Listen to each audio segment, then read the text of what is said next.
Luckily, this actually looks a little bit better as well because this is the newest phone. I was gonna say it does actually. What you got the what's the newest one? 17? Yeah, I actually went all out on this one, and I never do on phones. I got the 17 Pro Max. Oh wow, okay. It has like face tracking. It's tracking your face. I is it?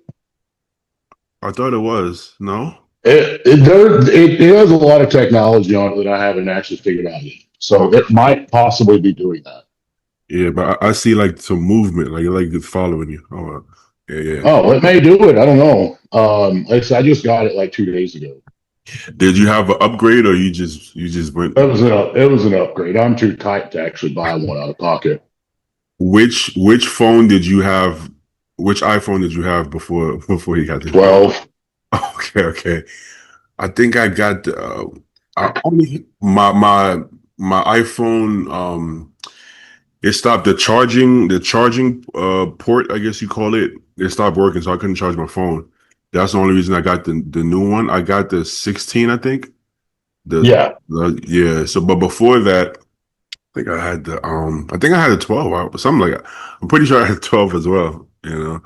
One of the main reasons I went ahead and upgraded is one, the 12 is what, 5 years old. So the battery was getting to the point it wouldn't hold very good. Hmm. But also, like, I don't know if you've experienced this too much or not, but does your phone ever say SOS in the corner? Yeah, yeah. Okay, so if you have a 14 or better, you Hmm. can send satellite messages, like if you don't have cell phone service. Oh, I didn't know Yeah, so my 12, like if I go like past 10 miles offshore, I'm just, man, I've never that. had a problem, but like it'd be cool to be able to text people if I need to. Yeah, yeah. Okay. I mean that's a pretty big deciding factor. Yeah, and I mean it cost me I think I had to give them my old phone, Mm-hmm. and I think my bill was only like if I would have went with the iPhone 17 basic, it was going up $2 a month. I was Hmm. like, okay, it's not bad. But I went with the Pro just because the camera, like the zoom quality, this camera is like I could take a picture of you from like 500 yards away and still look clear. Yeah, yeah. Like it's pretty fucking good. But I think I'm paying like $12 extra a month Oh, yeah, yeah, yeah. That's pretty. with trading mine in. So essentially, I'm paying like $350 for the phone over the course of the contract. Okay, yeah, that's pretty good. I think the 16 is the first iPhone I have that I feel comfortable like vlogging on it for YouTube. Like the quality is like meets the standards for me to feel like I could vlog with it because Okay. because the other phone, it's like anytime I try, I'm like, it doesn't look good enough. So I think, This one's supposed to be real good for it, but I don't obviously do that. But yeah, yeah. You haven't posted for a while. You started posting YouTube videos. You haven't posted in a while, no? I haven't done anything as far as like social media. Like I am horrible with it. Like when my clients compete, Hmm. I usually will text and tell them. Sometimes I don't, and if they're watching this, I apologize. Like sometimes I'll post somebody who competed a month ago. Yeah, yeah, Just like most coaches, even like the good guys that win, like my cream of the crop guys, the ones that like win an overall or something, I still don't post for like 2, 3, 4 weeks just because I just don't fucking post. Reposting is easy. If you tag me in something, or yeah, reposting, I yeah, go on. Like I don't want to have to think of a caption.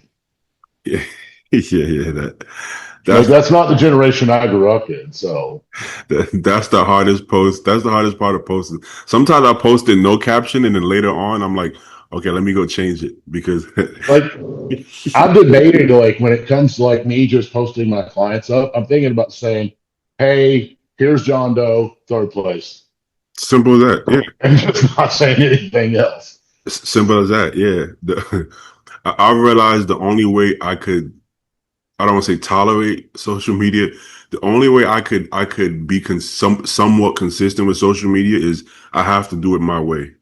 That comes before anything. Like I can't follow trends and algorithm, and I just if I try to do that, I burn out and I just completely stop. In the past, I would try to do that, and it works. Don't get me wrong, it works. But then it doesn't matter because in a couple of weeks I burn out and I'm like, fuck this shit, and I just completely stop doing everything.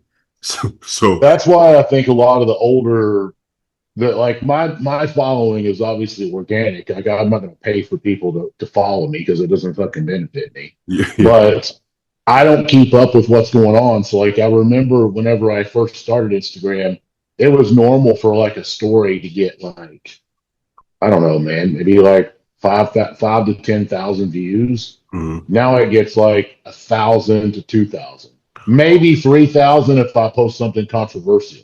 100%. Yeah, 100.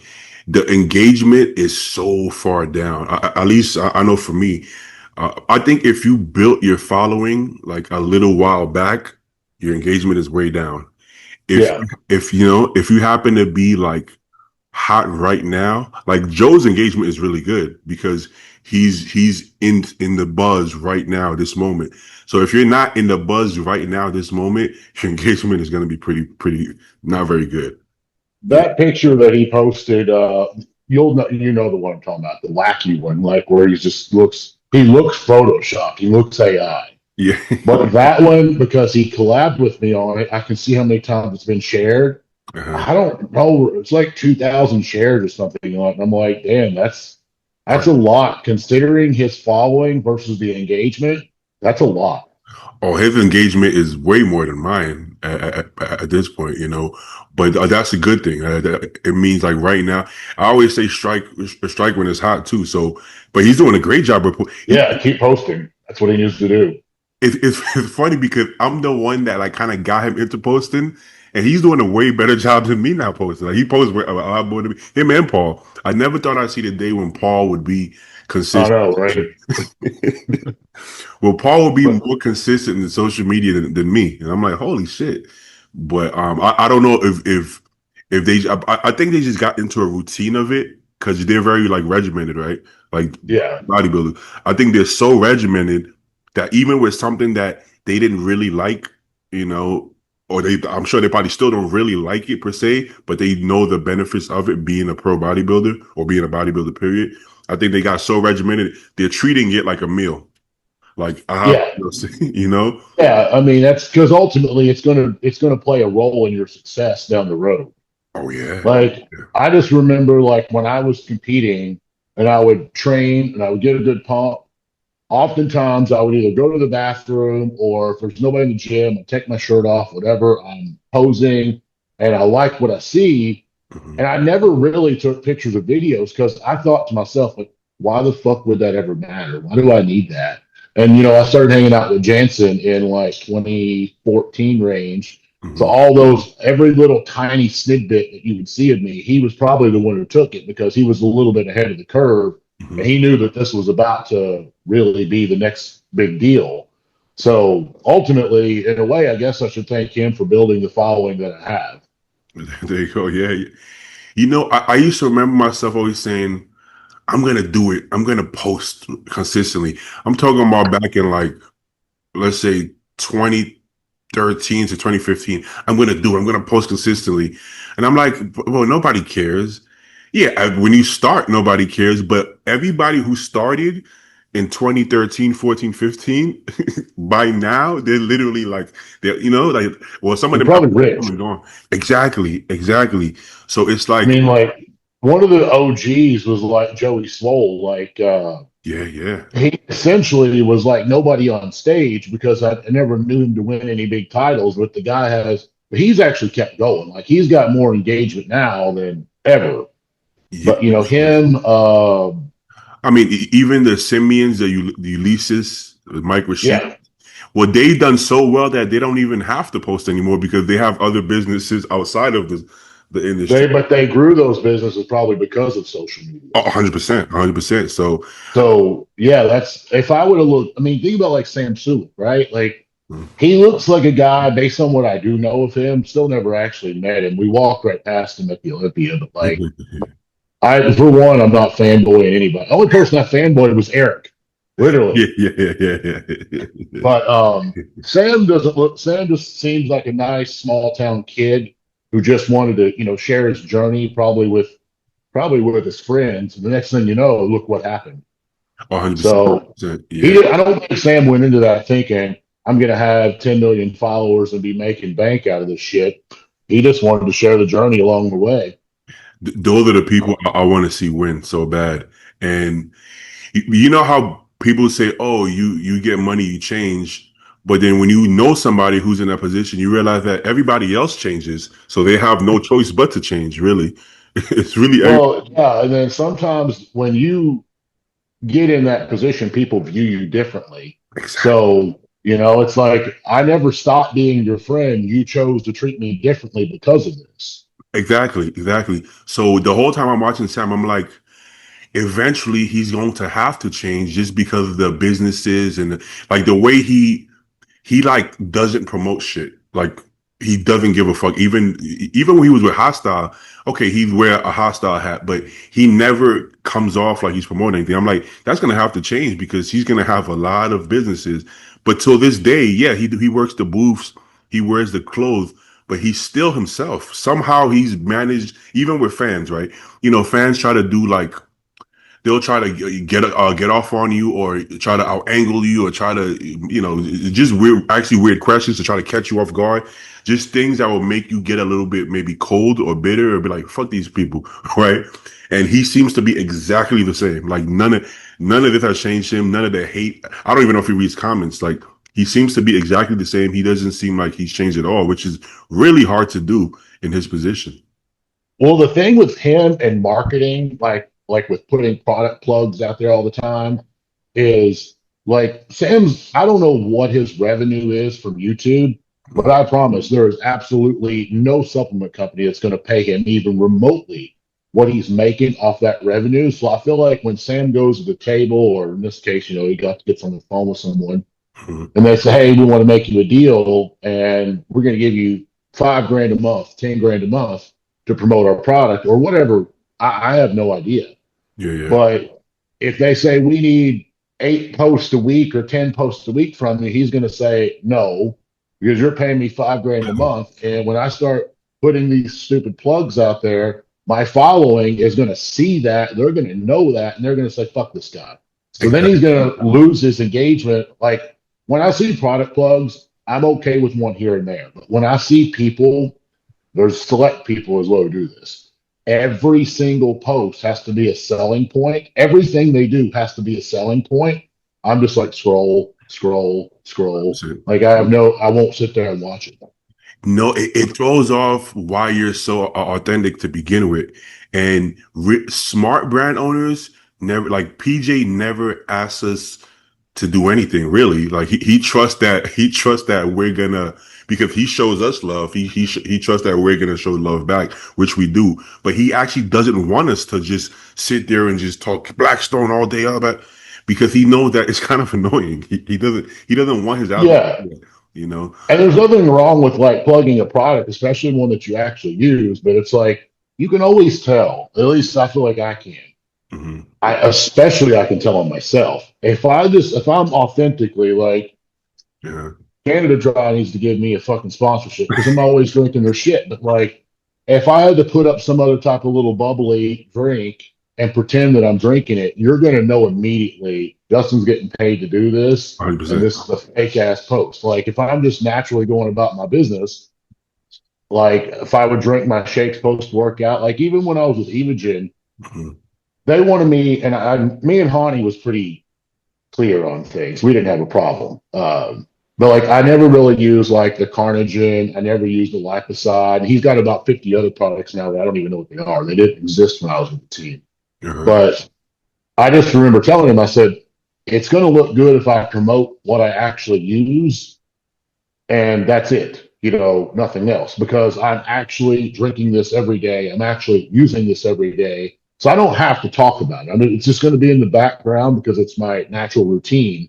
But like when you tell me to plug this product to that product, it's like this shit looks so forced. It's like I've got a gun to my head over here telling me to say shit. And people see that. They know that. Especially if you don't even know what the product does. If you have And to, like, especially when it's too staged as well. Like when it's really staged. yeah, Like uh-huh. People like to see authenticity. Like there was a girl, I don't remember her name now. I could not tell you that her name for the life of me. But one of my friends works for this actual company that I'm wearing the shirt. This is First Form. Uh-huh. She was just one of the ambassadors, if you want to call it that, with the Uh-huh. company. And he told me 1 month how much money she made in a single month. And without repeating the actual number, let's just say you're an engineer. She makes more in 1 month than your yearly salary. Oh yeah. Oh, And I watched her stuff because he was telling me, he's like, Justin, you can do this too. And I'm like, no, I really can't, bro. But like, I attempted. But like, she's like real ditzy, like fumbling shit on camera and like fucking stuff up. Like, just she's just acting like herself. But mhm. her physique, I'm not picking on the girl. I mean, she's an attractive girl, but like, if I saw her walking around in Walmart, I wouldn't assume that she goes to the gym. I Okay. wouldn't assume that she worked. I mean, she's got a good physique, but it's not like a bodybuilding type physique. It looks like she does some yoga classes and Zumba or some shit like that. Yeah. But Okay. like, let's say this: I would when he told me that it was not a six-figure check at that time, but I can assure you she's getting over six figures a month now. Oh yeah, yeah. Well, okay. So two things.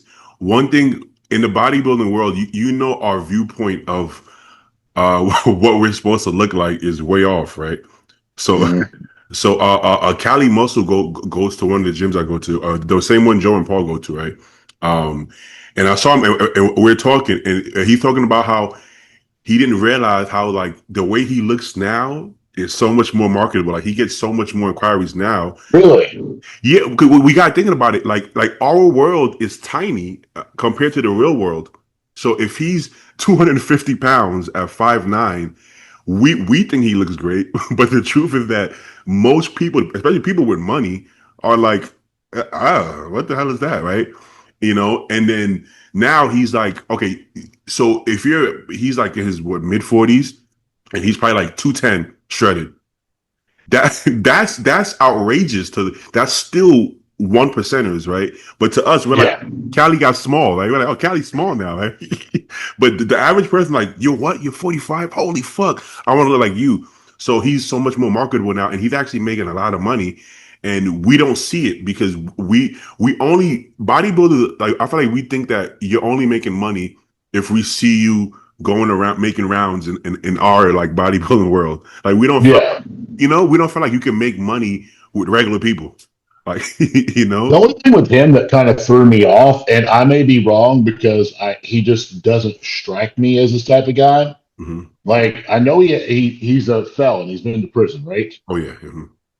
But like when he signed with Strength Cartel, their we say like their Stick. yeah, like their niche of the way that they do things.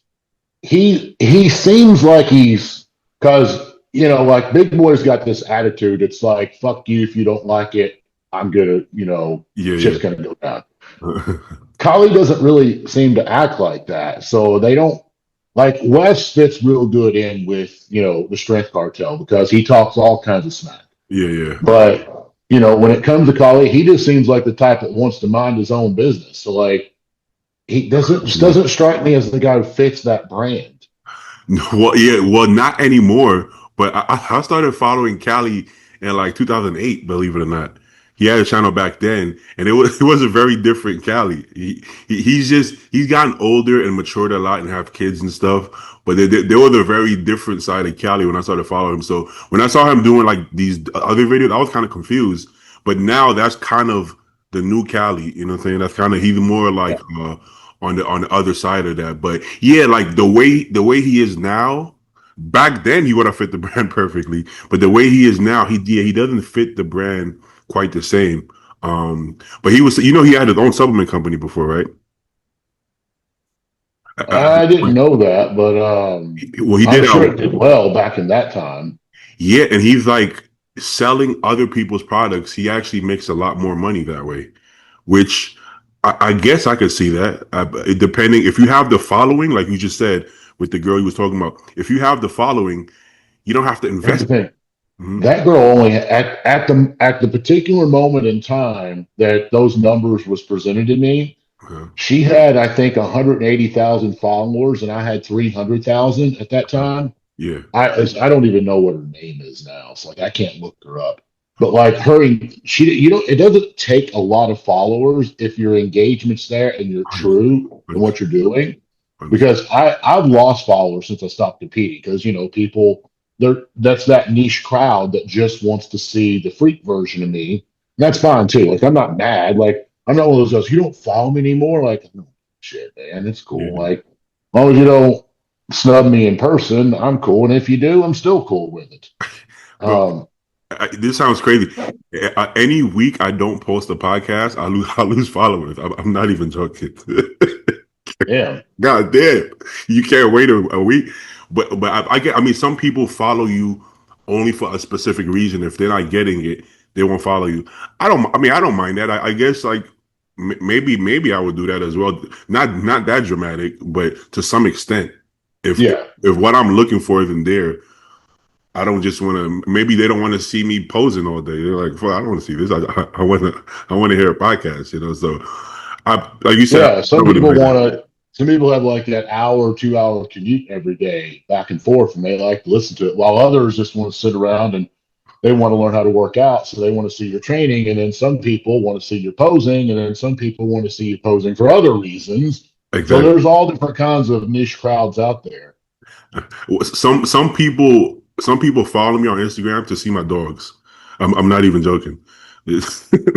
Like there's so many Uh, dog breeders and dog people who follow my page, and I'm like, you're willing to follow me just to see my dogs, but it's a big thing, man. Like I know, like whenever I got Benny, we got him from a breeder in Brazil. So this would have been oh shit, 2019. The guy had like 600,000 followers at that time, and all he posts is French bulldogs and English bulldogs. yeah, yeah, yeah. That's like he'll post cute little videos or pictures of them, and he got a crazy following from it. And basically, he don't even sell his own damn dogs. Other breeders that don't have a following, Mhm. but yet they're producing a lot of puppies. I'm assuming he's getting a commission out of it. Like Mhm. he advertises the dogs on his page, and say the dog goes like Ben was $3,000. I Mhm. would say that guy probably said I want 500 of that. Oh wow, okay, yeah, yeah, wow, holy shit. So like the dogs don't come directly from him. It's all the other breeders that's reaching out to him, and that's ultimately how his business works. Oh, that's fire. That's fire. But yeah, but back to what you said about the sales. I was with HD for a while during like COVID and a little bit after. And they would post the top sales and they would post the either the commission or the sales and then or sometimes both. And then at that time, well, during COVID, they signed everybody. They literally signed everybody. They signed amateur. I don't know if you remember when HD like first came out around that time.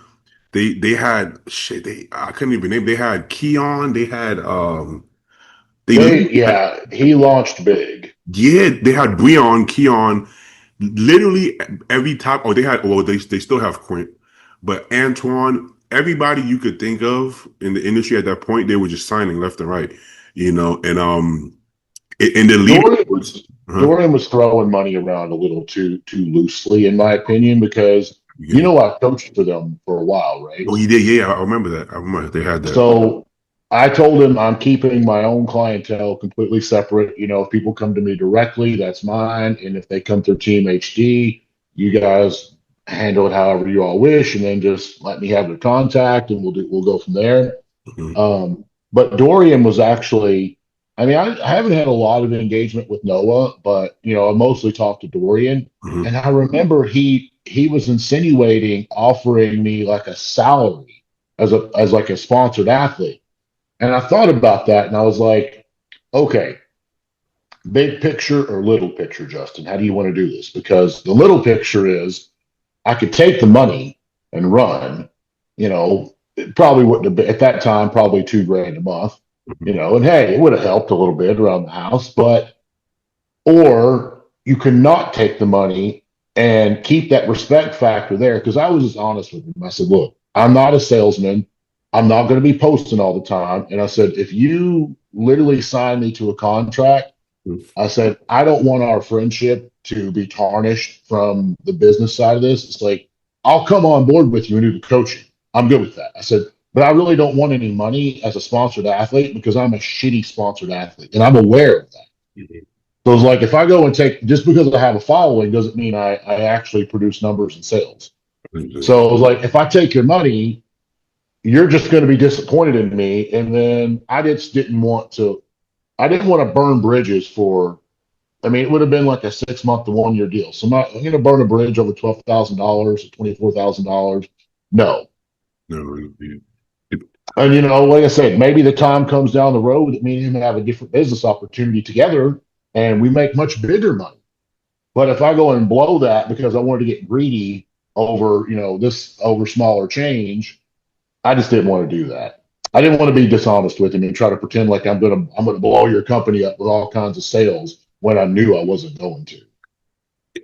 that's the funny part. You know, a lot of like young bodybuilders, they they they don't understand that part of it. They're like, I want to sponsor. I want to sponsor. Oh, can you help me out? I want to sponsor. It's like, yeah, what are you offering for the sponsor, right? Exactly. That's how I think. So it's like, imagine me asking for money, knowing myself and knowing that, like you said, I'm not a shitty salesman. I'm a shitty sponsored athlete, and I'll say that openly. It is what it is. I mean, I'm not gonna lie about it. So I would, like you said, I wouldn't want you to pay me because that would ruin our relationship. Because like you're gonna pay me and be like, hey, you haven't posted in 2 weeks. What the fuck is this, right? So it's like Yeah. I almost want a lesser deal so I don't have that pressure. Like Yeah. That to me, I guess for me, it wasn't about pressure. It was the fact that I have like a good connection. I wouldn't say that me and Dorian are like close or anything, but I know if I pick up the phone, he's going to answer for me. yeah. And I want to be able to keep that mutual respect between us. Yeah, yeah, because it wouldn't be fair because now you're putting them in a position where they're having to pay you and you're not doing your part. That's not conducive to the relationship. That's kind of, to me, that's like burning bridges. Or if they don't say anything, well, now you're kind of taking advantage of your friend, which Yeah. it's not. And So I feel like, I learned that through Evogen. Like, I don't think, just to be completely fair about it, like Hani didn't get his money from me. okay, Just being honest. Like I know he didn't. And at the time, sorry, Jeremy, but I'm pretty sure I was the highest paid guy. And even though he was like by far more popular than me, yeah, he yeah, wasn't like the super bodybuilder, but he was a more popular athlete, 3 times following the engagement, and I was making more money than him. But at the end of the day, I don't really know how Hani feels about it. I feel like we left on mutual terms, hmm, but I know and that's how I had to learn the hard way. I was like, man, I'm really not selling shit. yeah, yeah, Like, but I feel like when you reach a certain size level, though, and this is just because, and I'm not blaming Boston for this, but like when Boston brought steroids to like public light to just talk about it openly, freely as you wish, I feel like that opened like a portal hmm, with the society. yeah, And when people see a big guy, like especially at the level that I was at, people didn't like if I tell them I'm drinking a protein shake, I'm literally drinking the fucking protein shake. That's what I'm drinking. This is what I do every single day. But instead, in their mind, they're like, no, it's all test, it's NECA, it's EQ, it's whatever. And I'm like, well, yeah, there's that too. But that doesn't mean that the supplements are not actually used and they're not beneficial. So I feel like when you have a super large guy, it's hard for him to advertise a product because you always have like a bunch of trolls that'll come to your page and just try to discredit it and say it's all steroids. Well, yeah, like we never said we're natural. oh yeah. I mean, 100%. I won't say the numbers per se, but okay. So let's say this: I have Blackstone for supplements, right? Then I have Dialed, which is a little more risky, right? You got Kratom. Whoa, great sounds, it sounds more. Then you have like my peptide company, let's say Biolabs, where they have peptides, GH, stuff like that. Then I have another peptide company, which is they have like injectable pre-workouts and stuff, right? By far, the hardest one to sell is always the supplements because it's like you said, a big guy, they look at supplements and they look at peptides and GH. So the easiest one I was able to sell is obviously I didn't even have to sell it. It's sold If we were itself. allowed to actually just straight up sell steroids, we'd be millionaires. 100%. And some people are. I mean, there's been times where people kind of did it, but they eventually, Like that live well pharma shit that we were talking about. Yeah. I was They reading. actually they offered me a salary as well. And I thought about it and I was like, man, I really don't care if I fuck you all over or not, because I don't like them. But I was just thinking, it ain't a matter of if, it's a matter of when the DEA comes and knocks that door down. Oh yeah. I don't want my name anywhere involved in that shit. Oh yeah. Then the other guy, I'm going to throw him under the bus on this because I don't like him. But I know you've seen his stuff, Pomp's Place. Yeah, but yeah, I've seen it, but I haven't looked into it, but I've seen it. I would love to have 30 seconds in a room with him with no cameras. I'll just leave it at that. One of us is not walking out of the room. I'll just say that much. Who? I mean, I've got a personal problem with him, and the chances of me ever actually seeing and meeting him is probably I probably have a greater chance of getting struck by lightning. Mhm. But I do not like the guy at all. I'm not going to get into the details on the podcast here, but like me and him have some serious like I think I might have actually unblocked him on purpose because he had the balls to actually reach out to me after stiffing me on something. Mhm. The balls to reach out to me because once I started coaching, he's like, "Hey man, you got a big clientele. Like, I know what he's getting at. He's like, oh, use a code and let me hook your clients up." I'm like, no, no, no. And I actually think I know I told him I was like, you can make right with me what you fucked up, and then we can talk. Yeah, yeah. And then he made me a bullshit offer, and I'm like, okay, so you're acknowledging that you fucked me, and you're still not going to make it right, but yet you want me to help you sell product. I was like, no, it ain't going to work like that. Nah, But nah. like he's still publicly doing it. Like he sponsors large pages. Like he sponsors a lot of athletes. Like he sponsors Leo's podcast and stuff like that. Huh. I think he like if you go to like bodybuilders borders, like I mean he has like a code with them too.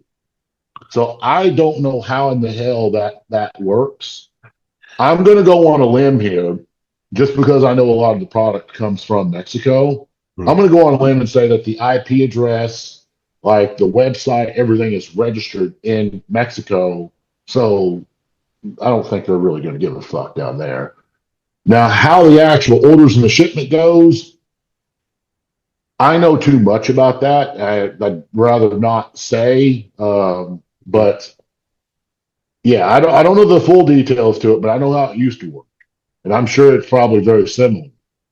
But I'm just quite surprised that like they can just advertise it publicly like that and have athletes and other pages promote it. That's like even if I was good and clear with the guy, I wouldn't work with him. At least not directly. I'd probably say, hey, I'd probably tell my clients like, hey, you can buy your stuff with this guy, but like I don't want no discount code. I don't want no money coming to or from him, because when he goes down, and he will go down eventually, they all do sooner or later. I think the only guys that's ever like walked away, if you remember IP, remember that guy from Yeah, China, I do. Yeah. International Pharmaceutical? Uh-huh. He walked away. I don't think he was ever busted. And then the provider, that's like the only two guys that's been around for like 20 years that's never gotten caught or busted in some way, shape, or scammed people. Wait, are they still around, the provider, or no? Oh, Yeah. well, I feel like they're always if you're making enough money, they're always watching you, whether they bust you or not. I don't know what that relies. He's not him personally, he is not in the US at all. Okay, okay, yeah, yeah, yeah. But I think most of these companies, they're. I mean, Amino Asylum got shut down, which is you know, Well, I heard, keyword heard, it's all hearsay shit because I don't know what's true and not true. When Austin had it, he was running it legitimately. And okay. I don't know if you know this, but the owner died like a year and a half ago, something like that. I don't even know who the owner was. Yeah, it was Austin Carpenter, man. He was actually from Louisville, Mm. which is not far from where I grew up at. It's about an hour and a half. But I didn't even fucking know that he passed away. I didn't find out till like 3 or 4 months later. Like it wasn't like a big deal or anything. Apparently, he was suffering from some health issues that I didn't know anything about. But he always treated me with like the utmost respect. And like I didn't want to deal, even though I actually did have a code with the company. I didn't advertise or anything. Like I would give it to certain people, and I'm like, hey, get this peptide, get that peptide. And I never wanted to be like a sponsored athlete with him, but like I did appreciate it because I remember when my shoulder went out and I had surgery. He gave me a nice care package that healed me pretty quickly. Okay, But okay. then when he passed away, it was shortly after that. I don't know. There was some product. My buddy was telling me about this that they brought something else on board with it that they weren't supposed to be selling, and that's what got him shut down. It's not worth it. It's never worth it. It's never worth it to make the extra buck. It's like if you have a good, successful business, why, like, you going back to that Kratom stuff a second ago, it's like if you own a vape shop Mhm. and you're making a good salary off of that, why would you bring in something that the government is about to ban and potentially put yourself at risk? It just doesn't make sense. It's like it's human nature to want more and want to grow. It's not worth it. But one of my friends had a peptide company as well, and he was asking me about the GH stuff. He's like, "Yo, I see a lot of these companies selling GH, and they're fine." It's like, "Hey, man, you've been doing this for a while. You've been fine this far. I don't think you should risk it." I wouldn't do it. I absolutely like if I had a legitimate business that I've got like an EIN number on it. I've got everything. Like I've got employees, I got a payroll, I got staff, I'm legal. Yeah, I am not going to risk any of that just to make an extra. I mean, I'm sure he's going to make more than 100 grand off selling GH, but it's like, yeah, do yeah. you want to risk your entire empire just to make a little bit more? It's not Like risky. to me, it's not worth it. Listen, if you want to like your bodybuilder friends that you know personally, hey, I got some GH. That's different. But Sure, yeah, but don't post it online and sell it. no, no, That's a whole different animal. yeah, but yeah, back to the original point. Yeah, the supplements versus the kratom I can sell pretty easily. The well, like I said, I don't even have to sell it. It sells itself. Like people are like, what's that dial stuff? Yeah, try it. And then the peptides, even the injectable pre workouts and stuff. I was never into that, but if I'm getting it for free, I mean, of course I'm gonna try it. So I started trying it. I'm like, this is pretty good because whatever compound you're using, and you mix it with the inflammation of pinning something, it does amplify it, right? So now your pumps are like kind of insane, you know. So Yeah. things like that. So I always see my code just being used constantly. I'm like, damn, what about the supplements, guys? You know, shit. But yeah, I because know, right. I think the way we look as bodybuilders, people are gonna want to go that route more, and it's just more exciting to people. So it's always way easier. Like I say, anything gear related or injectable sells like flies off the shelves. I never was one to promote like every single supplement out there, but like I think what a lot of guys are failing to realize, this is going to be more your rookies. Like if I was working with a top level athlete and I said, hey, I need you to get a certain supplement, legal over the counter supplement, I don't think they're going to have any problem buying that particular supplement. But Mhm. when you're posting it to your audience, a lot of your audience, and I'm sorry for saying this publicly if this pisses anybody off, but a lot of them don't know shit about bodybuilding. They don't know shit about what they're doing. Mhm. And yes, bodybuilders, we take PEDs.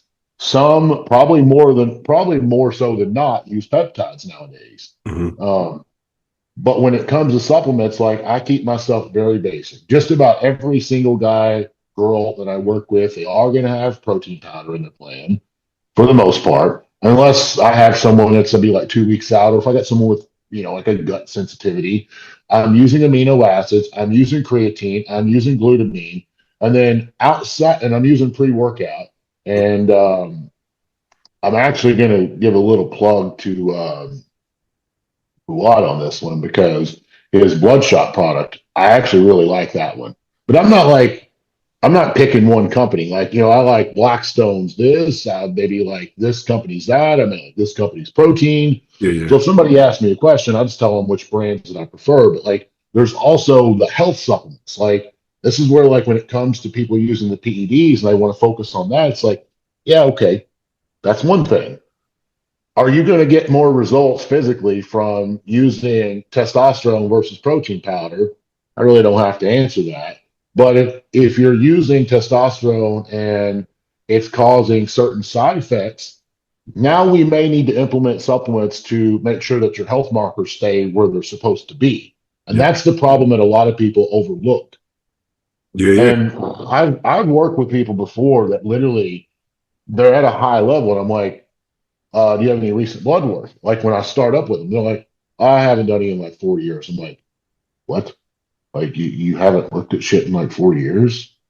That's not good. Like they don't even know where their stuff's at. Yeah, that's not good at all.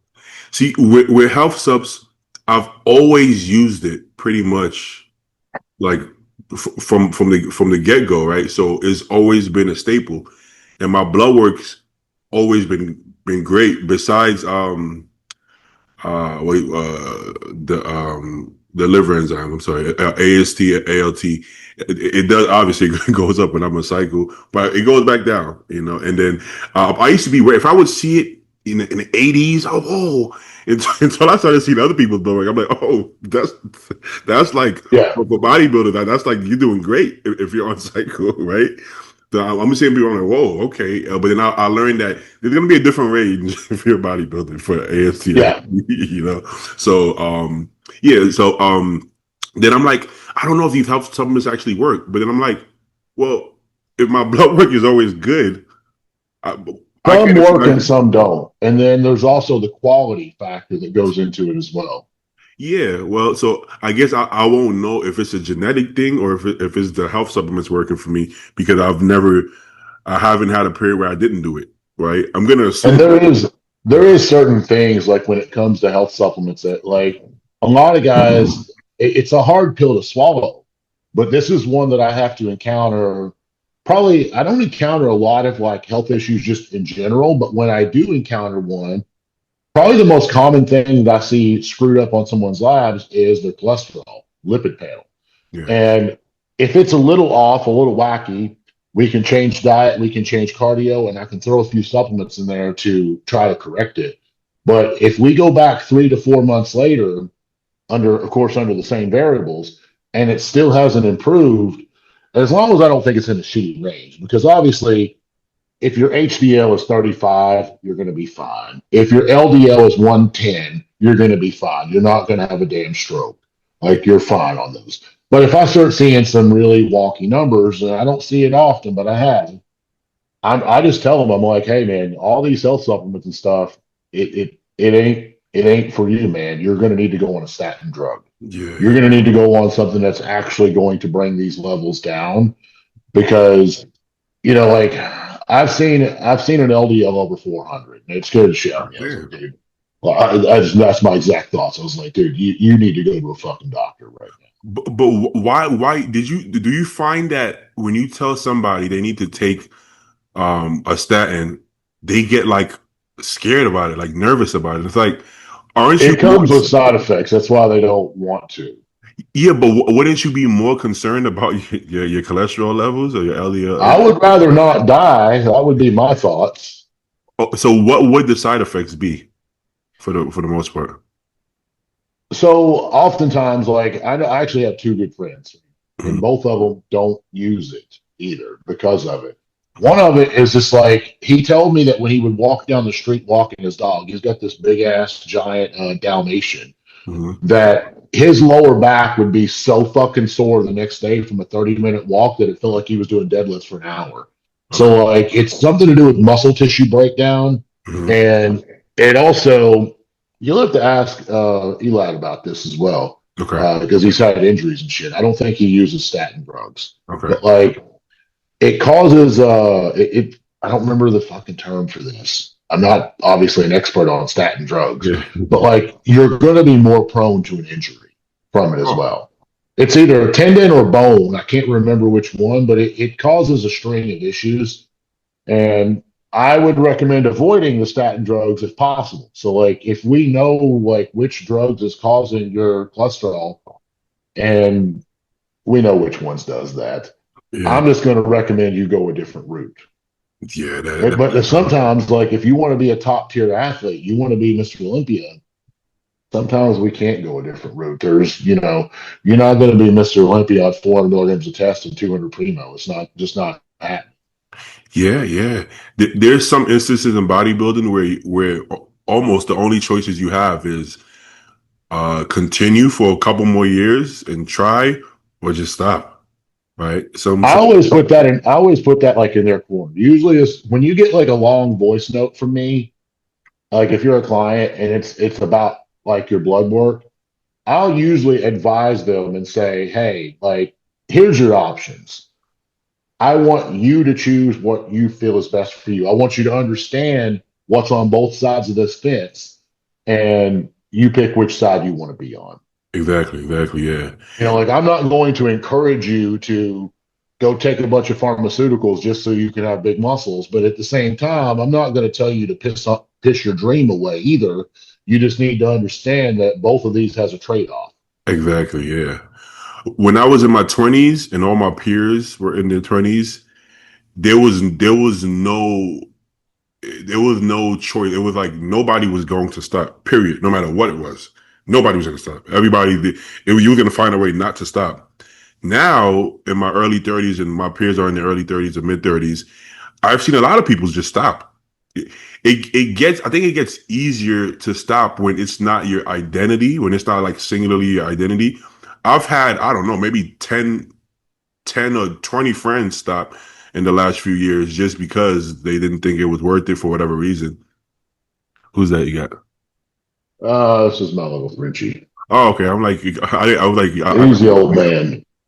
I'm like, I know you can't pick up Tyson that easily. No, no, he's this little guy's like over 10 years old, and he's like attached to my hips. So like he's took a ride with me today, and like I don't know, I guess he just feels lonely. He's just sitting here looking at me, so I figured I'd pick him up. You probably can't even see him now, can you?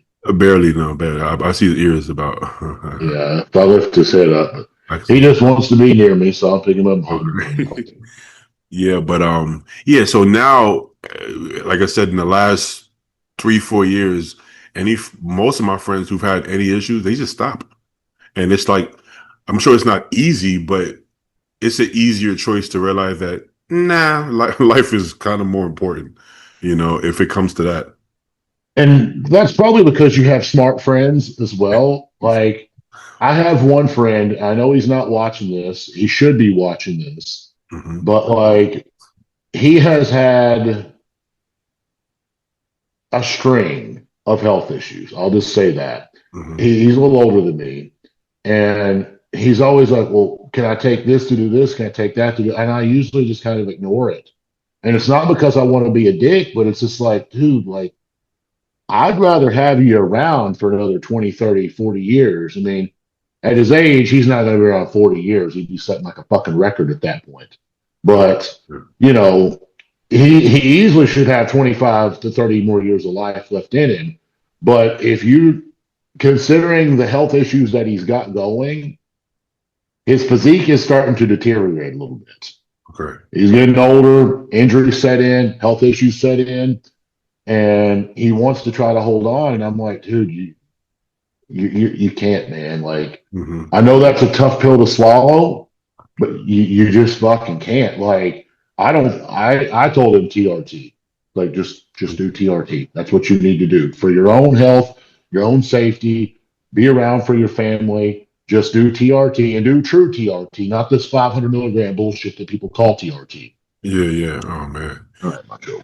So yeah. So I felt like the way I viewed bodybuilding was I'm gonna do whatever necessary to reach my goals without dying. I just don't want to die. That's the only thing I don't want. Yeah, Now, some off blood work or some issues here and there, I would find. I'm like, okay, I could take that. I'm young. I could take that. Now it's kind of the opposite. Now it's like I'm only willing to bodybuild if I can be competitive doing it my way. yeah, My way would be able to have a life, potentially have a family, right? And also have almost no variations in blood work. So basically, my doses will not go up at this point. They're only going to go down. There will be no up in doses. Luckily for me, I actually look better on lower doses. Like as crazy as it sounds, like I'm not like putting on slabs of tissue every year, but I kind of look better, like visually, like more fresh, more pop. Actually, with less. So great. If I can't improve, I'm okay with that. But if I can improve doing it this way, I'm okay with that. I can live with that. And literally, I can live. I can live with that. So I'm like, that's the only way I'm willing to do it. And some people don't like to hear that because they're, oh well, but you could be better. And it's like, I think I could still be better regardless. And if I can't, that's just something that I wouldn't be okay with putting any more any more stress to my body than I already have in the last 10 years. That's just not, Yeah. it doesn't work. If I was, let's say, at Joe's level, I mean, yeah, I'll push a little bit for the next 5 years, but it doesn't. I make money through bodybuilding, but I don't necessarily need the stage to make money. The way I make money in bodybuilding, I don't need the stage to do it. That's just something, a part that I enjoy, but I don't think anybody cares. Anybody who uses my code or anybody who watches the podcast or anybody who knows me personally, I think they'll be happy for me if I do well on stage or turn pro, but they don't really care. They only care because I care. And if I don't care, I don't think anybody else. Yeah. And getting your pro card is a personal self accomplishment because it doesn't actually change your life, really. Yeah, exactly. It did 20 years ago. It definitely changed your life. I mean, I remember, when I was a kid, I would see guys win a major show, and then the next thing you know, they're signed with BSN or Muscle Tech or those are the big companies back then. Mhm. But now, like, and when I say years ago, I'm talking like early 2000s to probably like 2008, 9, maybe 10 range. Because when I got my pro card at Nationals, I thought people was just going to come knocking my door down to sponsor me. And I got fucking zip. Nothing. Nada. And I was like, oh, guess we're back to the drawing board. Still the same shit, just a different day. I got a nice little piece of paper that says I'm a pro. And that's fucking it. Shit. Fucking Trey Brewer had a big contract with BSN. He wasn't even top three. He was like top five at nationals for the most part, right? I don't think Trey was. Yeah, I think he got fourth or something, but like, I actually had this conversation with the client earlier today. He's a new guy that I took on. So hopefully he's watching this because we can use this as a good example to him. I gave him a personal friend example, but Trey is also one. Trey obviously being a hyper responder, so he's a little bit of a different case. But like when people just continue to push, push, push, push, and they never let off the gas, Uh, you burn out. And I think that's exactly what happened to Trey because like at 21, everyone thought this guy was going to be the next Mr. Olympia. yeah, And clearly that didn't happen. And then they wanted to get him with Hani, and he worked with Hani, and Hani actually got him in shape, but I think it was too late. I think the damage was already done to his body. I agree. I agree. Yeah. When he got up to like that, I don't remember what it was, but like he still had some contractual obligations to complete. But man, he guest posed one time that like it was embarrassing. Like Trey just seems like a good old down to earth country boy. So like I don't want to hate on him at all. Like me and him probably have a shitload in common. But man, I saw that guest posing. Like I'm talking like stretch marks around like the belly button and up into the abs. And I'm like, dude, this is like what there's two people that get that: pregnant women and fat guys. And last time I checked, you ain't got a baby in there. It's like, what the fuck have you done? Like Yeah. Well, when that guy pushed him up to like 340 pounds, 330, 340. I mean, I remember seeing pictures of him running a booth. I'm like, his face just, he did not look healthy. He looked fucking miserable. And you could tell by like the double chin how fat, like blowed up his face was. I'm like, this guy literally hasn't added any fucking muscle at all. Like he's just added a lot of water and a lot of fat.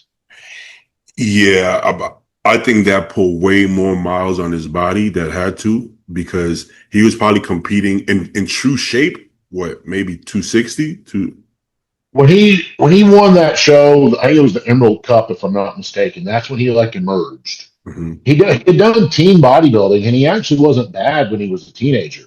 Like he wasn't terrible, but he got in pretty good shape. I don't want to say he was fully dialed in, but he got in pretty good shape when he won the Emerald Cup, and I think that was around 2006, 2007, Uh-huh. maybe 2008, but I think it was a little bit before that. But he had the freaky legs. He was, like I said, he was in good enough shape. He was going to win every regional level show. And I think his body actually got worse by trying to put on size because how much fat that he put on in order to strip that amount of fat off, he lost muscle in the process. Because if I'm not mistaken, because I used to follow the old In the Trenches videos and watch the forum boards on muscular development at Mhm. that time. And for all the young guys watching, they don't have a clue what I'm talking about right now, probably. But Trey, I think, did junior nationals or nationals, whichever one it was, and he was like 245, 255 range. I'm like, dude, you were 250 like 2 years ago, or sorry, you were 265 2 years ago. How are you 10 pounds lighter after having an off season like that? You clearly screwed something up bad. Yeah, yeah. I mean, he was getting way too. He wouldn't even look like a bodybuilder off season. He would just look like a strongman or He something. just looked fucking fat, man. Like, there's Yeah, no nice way to say it. I mean, yeah, strongman is a way to say it because he was thick and round. He had a lot of muscle, but like, he just looked like, like in the open or the super heavyweight class of powerlifting, you can weigh what you want to weigh. yeah, He yeah, kind of fit that description. It's like, because at that point, those guys say, well, I'm not making a weight class. I'm a super heavy. And yeah. if I just keep getting fatter, I'm just going to keep getting stronger. So I think that's what they do. If he did it the right way, there's no way he wouldn't have turned pro and been a decent pro. Like he was, I looked at his like physique when he's leaner, like almost like a better version of a BPAC, Ben Bukowski. Like bottom Yeah. heavy, not the best back, really good shoulders.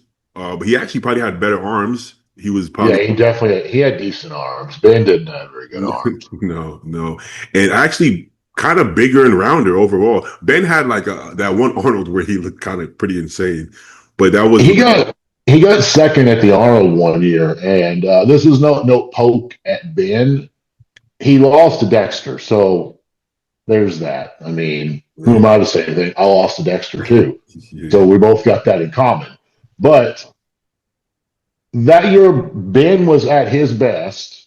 At Mhm. least I think that was the best he ever was. Even though he I, went on to win a couple of shows later, that like I'm talking like 5, 6 years later, he won a couple of shows. But I actually think that may have been the best he ever was. for sure, yeah.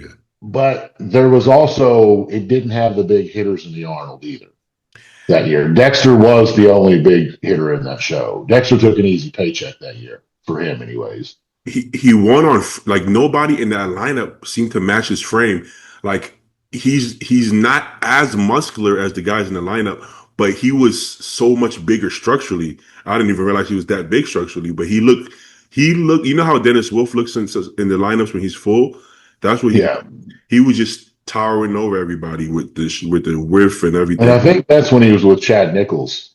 Well, it worked. It worked. Chad's method worked for him. But Yeah, he people. kind of fell off a little bit there. Like I know he had some like stomach distension issues, and well, so like when I came along, I beat Ben, and I didn't beat the best version of Ben. I Mhm. beat a softer, less proportionate version of Ben, and I think it was like 2016 or 17, somewhere 2016 to 2018 range. He actually kind of made like I don't want to say a comeback because he didn't leave, but he like Researching. came, Uh-huh. no, not resurfaced. He actually came back looking pretty good. Yeah, I think he won the Toronto or the Vancouver, or maybe he won them both. I'm not sure. but it was a different look. He wasn't as He was big, a little smaller. Yeah. but his waist went back down, and he looked like a big classic guy almost. Yeah. Yeah, no. So it was a good look.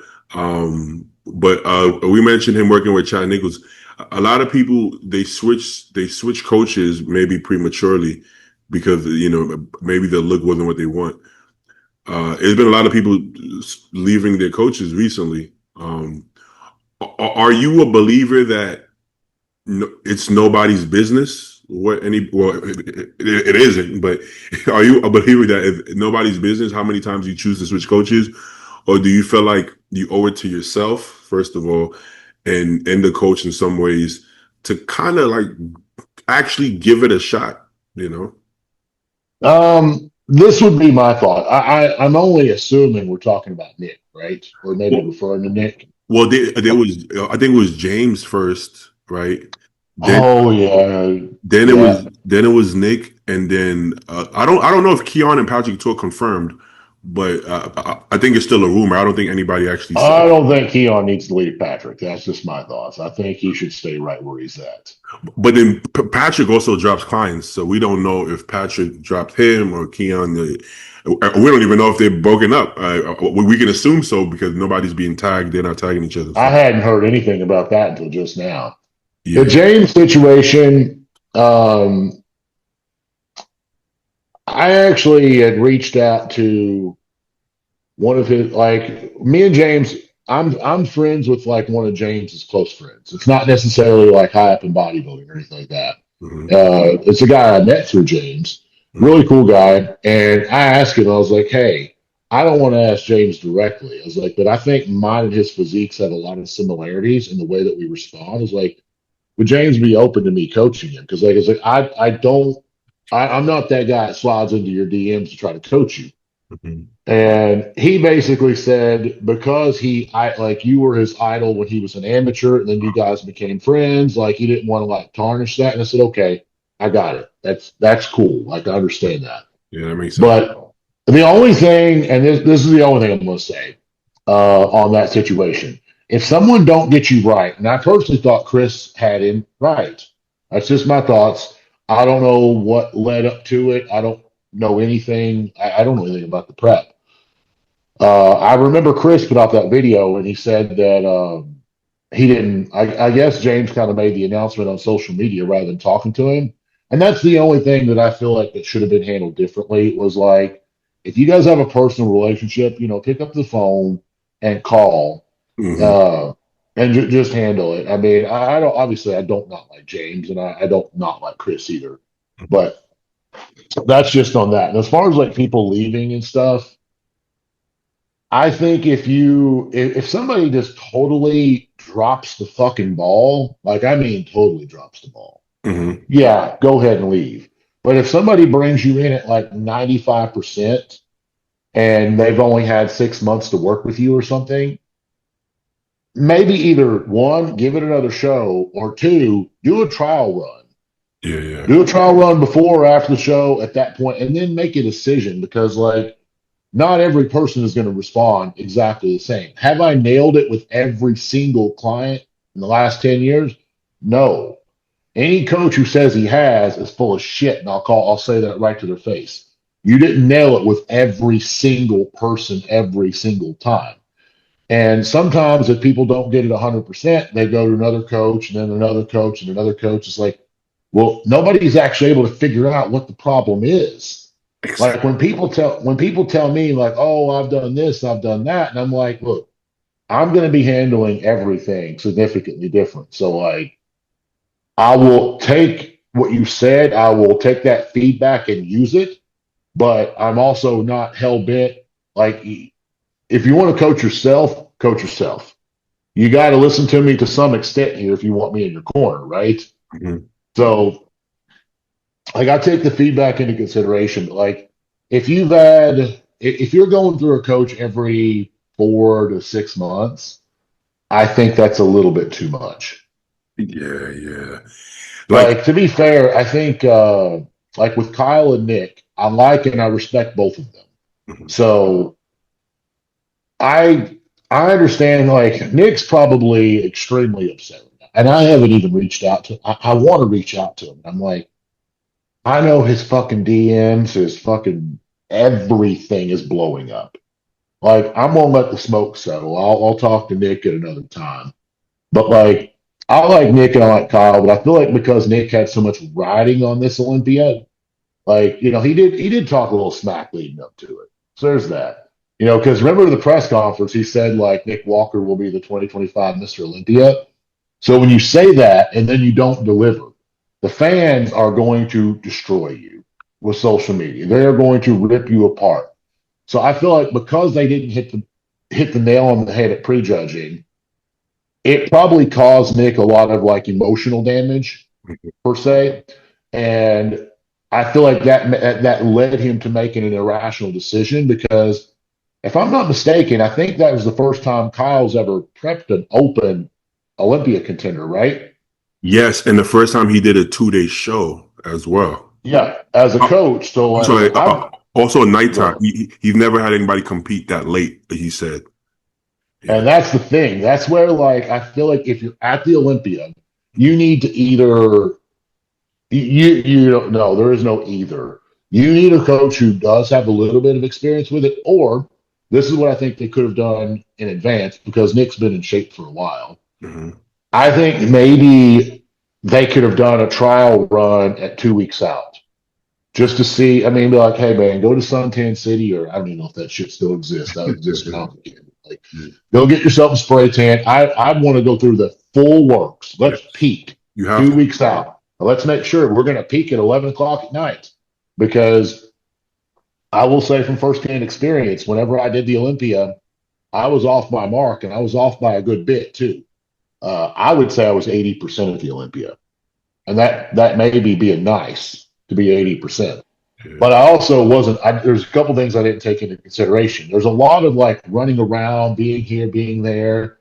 I'm a very high stressed person. I guess that's an easy way to say it. I build anxiety easy. So that affected me. Two, Hani wanted me to run the booth. And I'm like that. Rough. That was the one thing. If I had to say that me and Hani didn't get along with, I I do have a little bit of resentment for having me stand there at the booth the day of the show, knowing I'm going to compete that night because most physiques look the best first thing in the morning or at least afternoon. I don't know anybody that looks their best at 11 o'clock at night. And our prejudging was late. It was like 9, 10. I think I went back to my room at almost midnight. See that's the thing. I feel like Nick sometimes gets slack from people that he doesn't do the booth during Olympia. You know how many obligations you guys have, and on top of that, a big body like that have to stand there.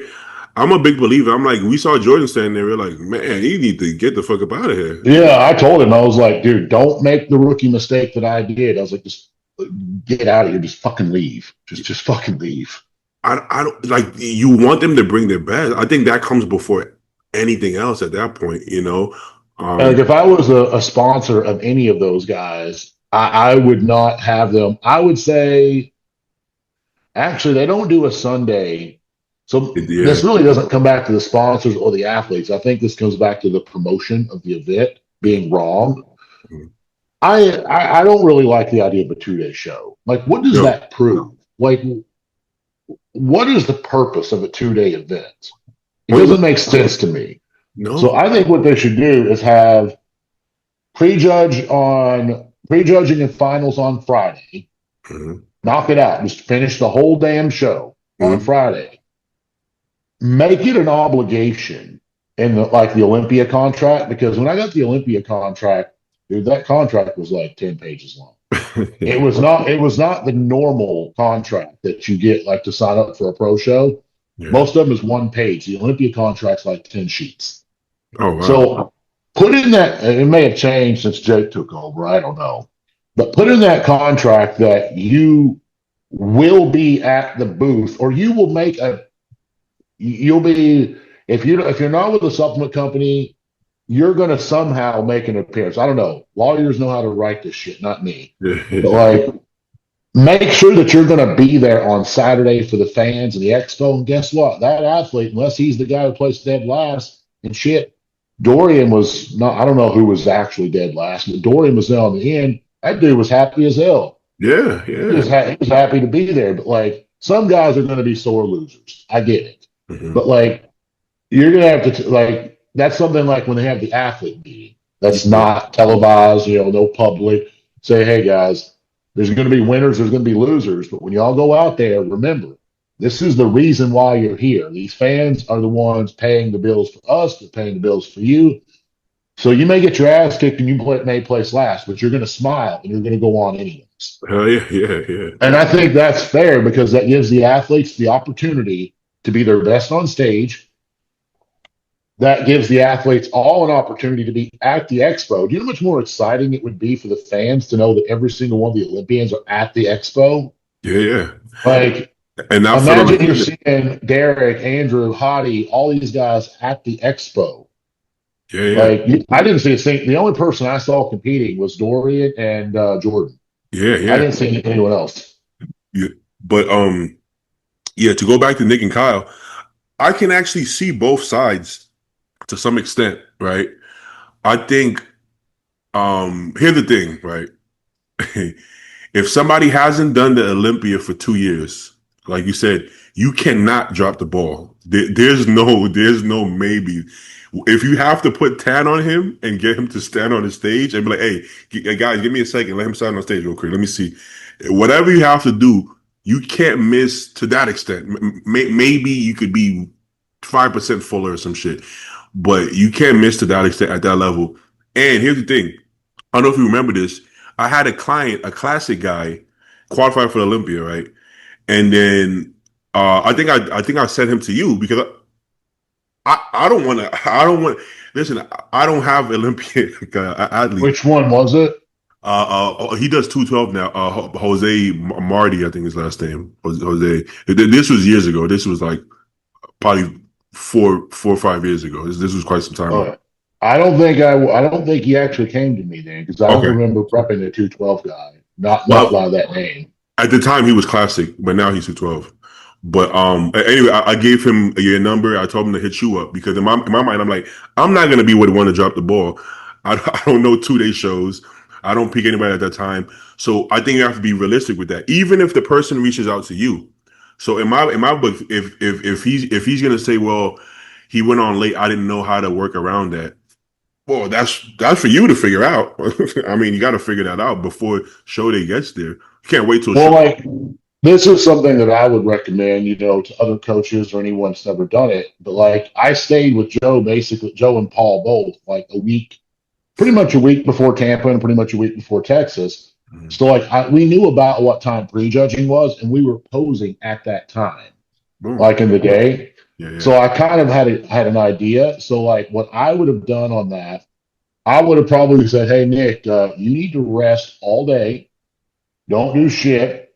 Mhm. And I would have started that on like Monday Yep. or even Sunday. Like, don't do anything, man. You're just going to work out, and that's fucking it. Nothing else. Yeah. I want to see how you look tonight at 10 p.m. So be ready to pose at 10 p.m. tonight. You have Like you that can way you can kind of gauge that. So I mean, that's really nobody's like it's not Nick's fault, it's not Kyle's fault. It was just an error that happened, unfortunately. yeah, yeah. Like I support both of them. I wish they had a redo Yeah. because they look good in Pittsburgh. Okay, so that's what I was gonna get to. From Kyle's point of view, he's like, damn, I bought you in really fucking good at Pittsburgh, right? Now we can argue that the Arnold Classic when he won was his best look, which I do think that was his best look. But regardless, that was a long time ago. That's a different physique.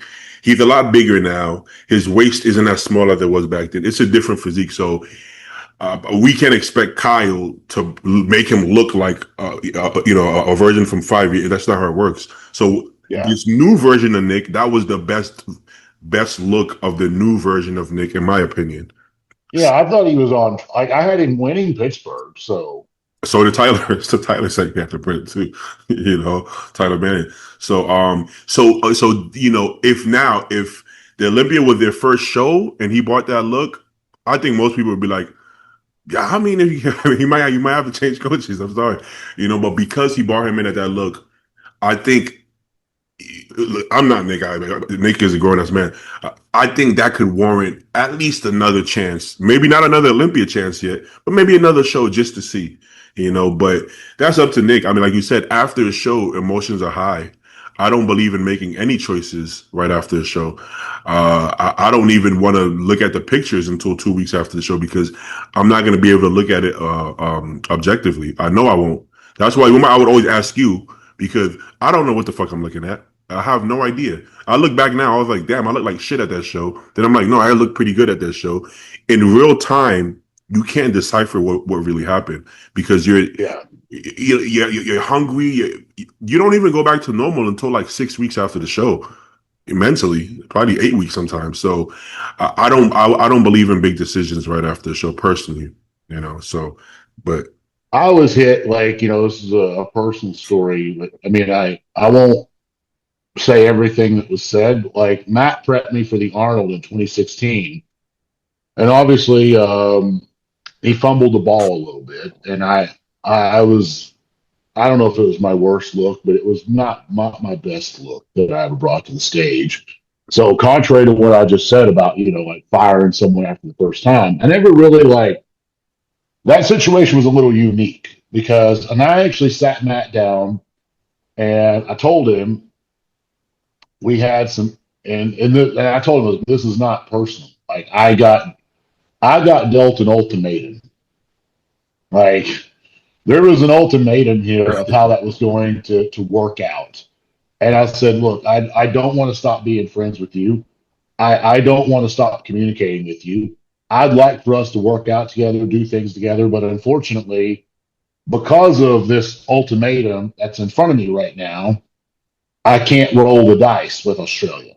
I can't do it. So I that's had, fair. yeah, that was had a little bit to do with some contractual obligations too.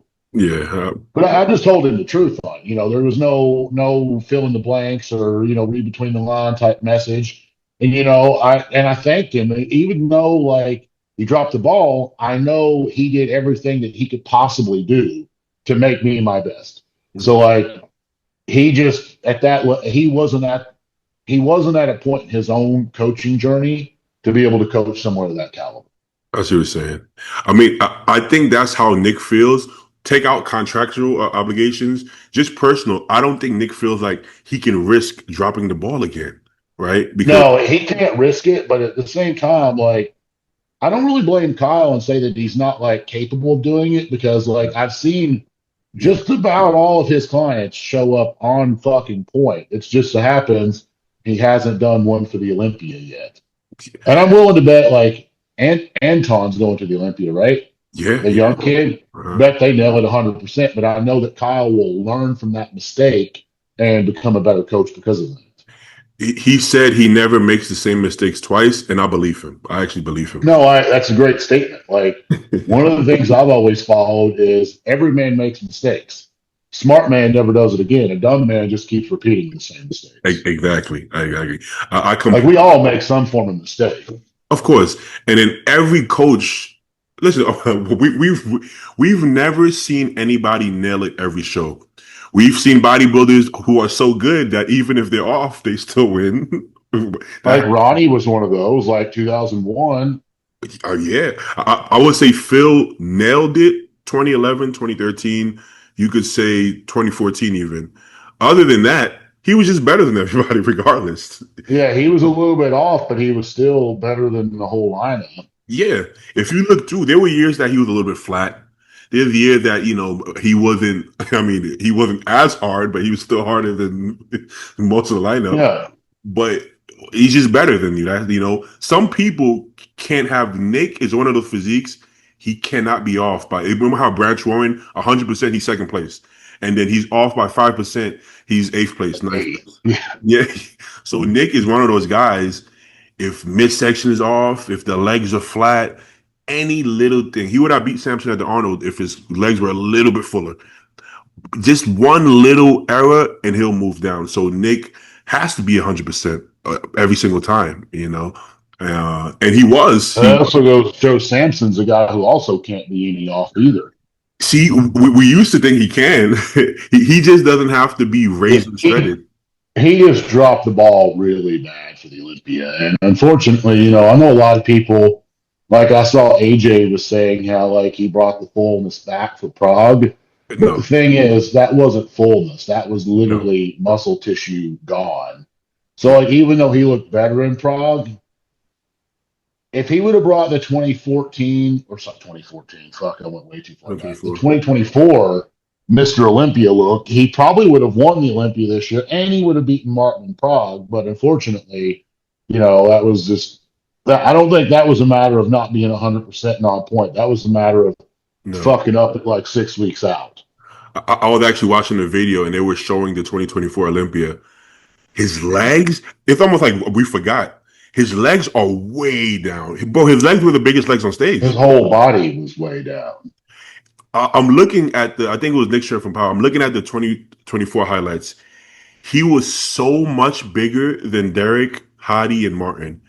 I would say it was the opposite. I actually think Martin was more muscular than him. Obviously, he's not a bigger person than him. His legs were bigger, like his back was bigger. He was actually more muscular per square inch. Not because Martin gained 20 pounds, because I think Samson was down even more than we realized. By himself, he Yeah. still looks good, but next to them, you're like, he's not supposed to be comparable in size. He made everybody look small last year, and this time it didn't happen. It just didn't happen. It was a big difference, man. Yeah. Derek got bigger, He and did I'll give him props on that. But and Andrew got better. Andrew, I think, got bigger and leaner. a But hundred Hottie, I think, just looked like the same Hottie. Like exactly. I don't think we're ever going to see a bigger or better version of Hottie. But yeah, back to the point before I get off topic on it. Yeah, like he was smaller, standing next to the same guys. Exactly. So AJ was right. He got his fullness back. He wasn't flat, but he was down in muscle, and you see Yeah, it in the quad sweep. You see, like you said, I mean, you see it back, even the arms to some extent. yeah, the arm specifically. Yeah. So He didn't have the same cap on his shoulders either. I knew he was smaller, but until I seen the old video, I didn't realize how insane he actually. I mean, he looked. He wasn't peeled, but I think he has a little bit more detail right now in the glutes and hams, but very, very slightly. It didn't make him a better bodybuilder by having it. No, not at all. So, unfortunately for Samson, he lost his last three shows, I believe. The good thing is that even though it seems like he's going backwards, all he needs to do is the same thing he's been doing, and he's gonna. I think he'll go right back up. I think I think he can go back. I don't know if he should do the Arnold or not. I think at this point he needs a break. uh, I know that paycheck though; it's going to be 750,000 for the Arnold this upcoming year. I know that's going to be very, very enticing for all the guys to do. But if I was Samson, I would probably still sit it out because I don't feel like he's going to be able to bring his best to the Arnold and to the Olympia. I think if he holds out to be able to recuperate, I mean, his body's got to be run the fuck down too. Like, and he's also got to realize he's in his 40s, so he's got some miles, and you don't got a lot of miles left. You need to use them wisely. So I would use those miles towards regaining the Olympia crown. yeah, I guess it's gonna depend what's more important because he's been doing 4 or 5 shows for the last 5 years, probably, Yeah. and he's gonna get the only one we know doing the Arnold for sure who's beat him is Martin. I think the Arnold is enough time that he could beat Martin, but Martin is also 27, and if he improves, he might not He's only 27. be. Yeah, he's a baby, but Oh, shit. I so thought he was about 30 by now. But yeah. he's still bad. So he's still if Martin improves and Samson, because by the Arnold, Samson won't be 100%. He might be 90%. The last thing you want is to lose to Martin again. That's not good. Yeah. But okay, let's say top two for sure. He's still going to take home like I don't know, 300 grand, 200 grand. 300 to 400 grand. Yeah. Now I don't know if he already made plans with his money because he's lost a lot of money that could have been his. He missed out on the Arnold and the Olympia money. So I don't know if he needs that money. But like you said, I think it's more important he gets the Olympia more than the money at this point. Well, yeah, I just feel like it's best for his career, both financially and from a health standpoint, and just from like on paper of like what titles Like, I mean, if he shows up at the Arnold, I mean, he's not going to be less than second place, I wouldn't think. No, I mean, no. I mean, I don't even know who no. all's doing the Arnold right now. But if you said Martin's doing it right now, my pick would be Martin to win. Nick hinted at it. Oh, he pretty much kind of said It's he was not. doing it. It's not a good move, but Yeah. and I don't think Nick's going to beat Martin now. At the Martin we're seeing right now, I don't think Nick beats that at the Arnold, honestly. You know. No, and I think Martin. I didn't see as big of leaps and bounds from 2023 to 2024. That was a big jump for him. Yeah. But from 24 to 25, he improved. He didn't gain like 20 pounds of muscle. I'm going to estimate 5 to 7 pounds. So if he can show up another 3 to 5 pounds of muscle at the Arnold, I think it'll be enough to edge out Sampson. Martin is somebody that with no pounds of muscle, he can look drastically better just by peaking better. So Yeah. so Martin with 3 to 5 pounds of muscle, it can be so dramatic. It's crazy how dramatic he can look better. From Pittsburgh to this show, he's lighter and he looks bigger, which is right. It doesn't even make Is sense. he lighter now than when he was? Well, Pittsburgh, he was a little bit off the mark. Yeah, they pushed Fulton a little bit too much. So he's only lighter because he's leaner. He's definitely leaner, Yeah. but more pop. All right, but before we sign off, I wanted to get your opinion on the Prague Pro. Did you agree with all the placings? For the most part, yeah, I don't see too much here that I disagree with. I could have made an argument for Samson winning because I don't know how many videos and stuff that you saw, but like there was like the live stream people that it was not good, but like when you finally get because at first I was like, man, Samson looks like shit. But it was because of the lights and him being so damn dark. Like Looks, yeah, it appeared as if he didn't have any lines at all. But once I got the right camera footage, I was like, okay. Because at first I was like, man, Samson's going to be like fourth or fifth. This is bad news for him. But once I saw the right lights, I was like, okay, he looks pretty good. And then there was a couple of videos I saw where Martin didn't look good, and I'm like, shit. I was kind of afraid to make a judgment call until I saw like good video quality with both of them side by side. And when I did see that, that's when I agree with Martin winning. yeah, yeah. Third was Krizo's. I could have made an argument that Krizo's could have beaten Samson Okay. just solely based on sheer size and hardness. And fourth was Keon. And I think based again, the videos here, Keon's also very dark. Mhm. The videos I saw one video of Keon, I was like, holy fuck, he's off by a mile. And once again, video. Wasn't not that he was off. I do think he was a smidge. Like, let's just say 98%. I think that could have moved him up, but like overall, I'm good with where it was. I really thought he was going to go into the show and win it, if I'm being fair. But I think it did come to a big man game, a size game here for him. But by And himself, I'm sorry. yeah, by himself, he's the winner. Yeah. It's just the guys are just big. And then I think it was Joanne. Is that the guy's name? We don't know how to pronounce it, but either how do you? Joanne. Yeah, This guy, I think, is going to be he's going to be a problem soon. I like this guy's physique. He looks young. He looks fresh. He has all the tools. I think when you turn him around to the back, if they have any back shots, That's why they're not showing. he's not 100% dialed in from the back.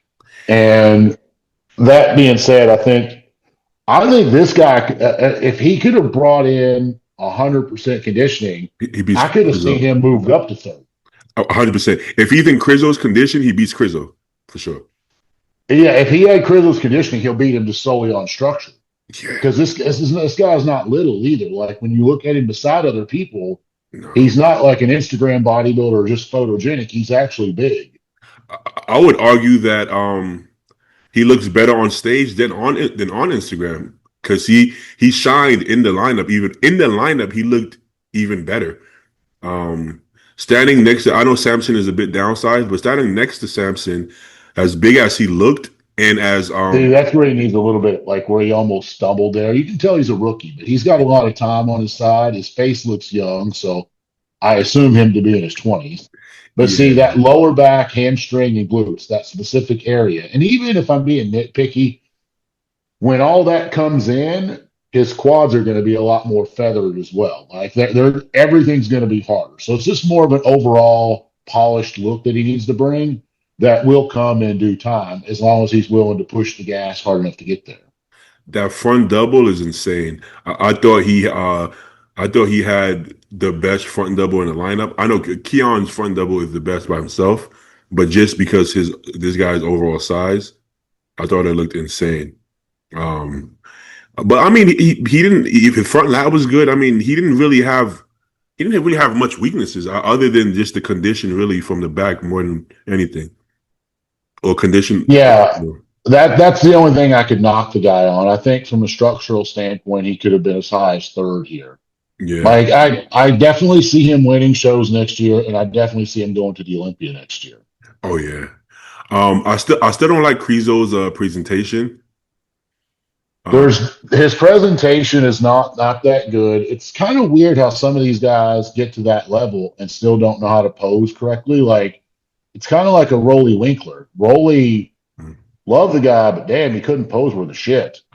no, lucky for him, he was so impressive that he just looked impressive. But The one thing with Krizzos, I think that we can still see here. mhm. I think you'll see if it shows him turned around. I mean, obviously he has no glutes. No, Like no. it's weird to say like most people have too big of glutes, but watch specifically the left arm compared to the right arm. Actually, the left side because I know he had surgery on that side, He did. uh, and you're going to see a little bit. See how he's Oh struggling. yeah, yeah, yeah, yeah. Okay, yeah, He's still and look. You can see the trap is trying to fire a little bit. Like yeah, they did a little bit of a botched job on that. It's much improved since the last showing. I think it was Pittsburgh that he did, if I'm not mistaken. yeah, But I think he rushed that prep because he just had surgery late last year and he rushed that. But yeah, yeah. he's got to continue getting more mobility, just getting a lot more work done on that left side in order like I think it hurts his back shots because they can see him struggling to get in that pose. Yeah. I mean, It amazes me that he's got the size he's got with no damn mobility. yeah, yeah. Also, if he learned how to pull a vacuum, I think it will pull in his obliques because I, I actually my obliques aren't the best, but when I pull in a vacuum, it pulls away the obliques. So I think it definitely makes a difference. Anything if I pose it like that, I don't like how my obliques look at all. So, but once you pull it up, I don't think it's that hard to learn that neither. I think he can learn that, no problem. Yeah, he doesn't look like he has any issues with controlling his stomach. So, I mean, Yeah. he should be able to do it. Yeah, yeah. Or it don't have to be a full vacuum. Just if he just pulled it in a little bit, it would pull in the obliques, and I think that would make his front double look. So it's like a Johan. If Johan didn't pull that vacuum, his obliques would look like Rizzo's. He doesn't have small obliques. He just Is that how it's pronounced? Is Johan? I have I have no idea. Nobody knows. Everybody calls him everything something different. Where's he from? Is he Spanish? I want to say he's Spanish. Spain? Fuck, I don't know. Yona. I've never heard. Oh, Joan. How did It's spelled like Joanne. but if he's Spanish, then it would be. It would be Johan, yeah. But we don't even know what he is. How do you even? Let me see. Where's he at? Where's his page? I got him somewhere. Hold up. Yo, Yeah, type in Joan. are they even spelling it right? Because I thought No, it was son. it's Oh, it's Joan if I'm not mistaken. okay. Oh yeah. Yeah. Does he have a flag or So something? like, I'm thinking Joanne. I don't know. Does he not have a? Holy shit, he's got a huge online presence too. Yeah. Oh, how much followers? Oh, yeah, a good following. Yeah, it's pretty big. Uh, I think he's from Spain, but I don't even know. Don't quote me. The Well, only way to find out, I mean, if you want to look it up, if you go to the scorecards, it usually tells what they're like the oh country yeah, they're it in. does. It does. It does. You're right. He's a big guy, man. See, but even that walkout, I like that walkout. Like compare that walkout to Crizzle's walkout.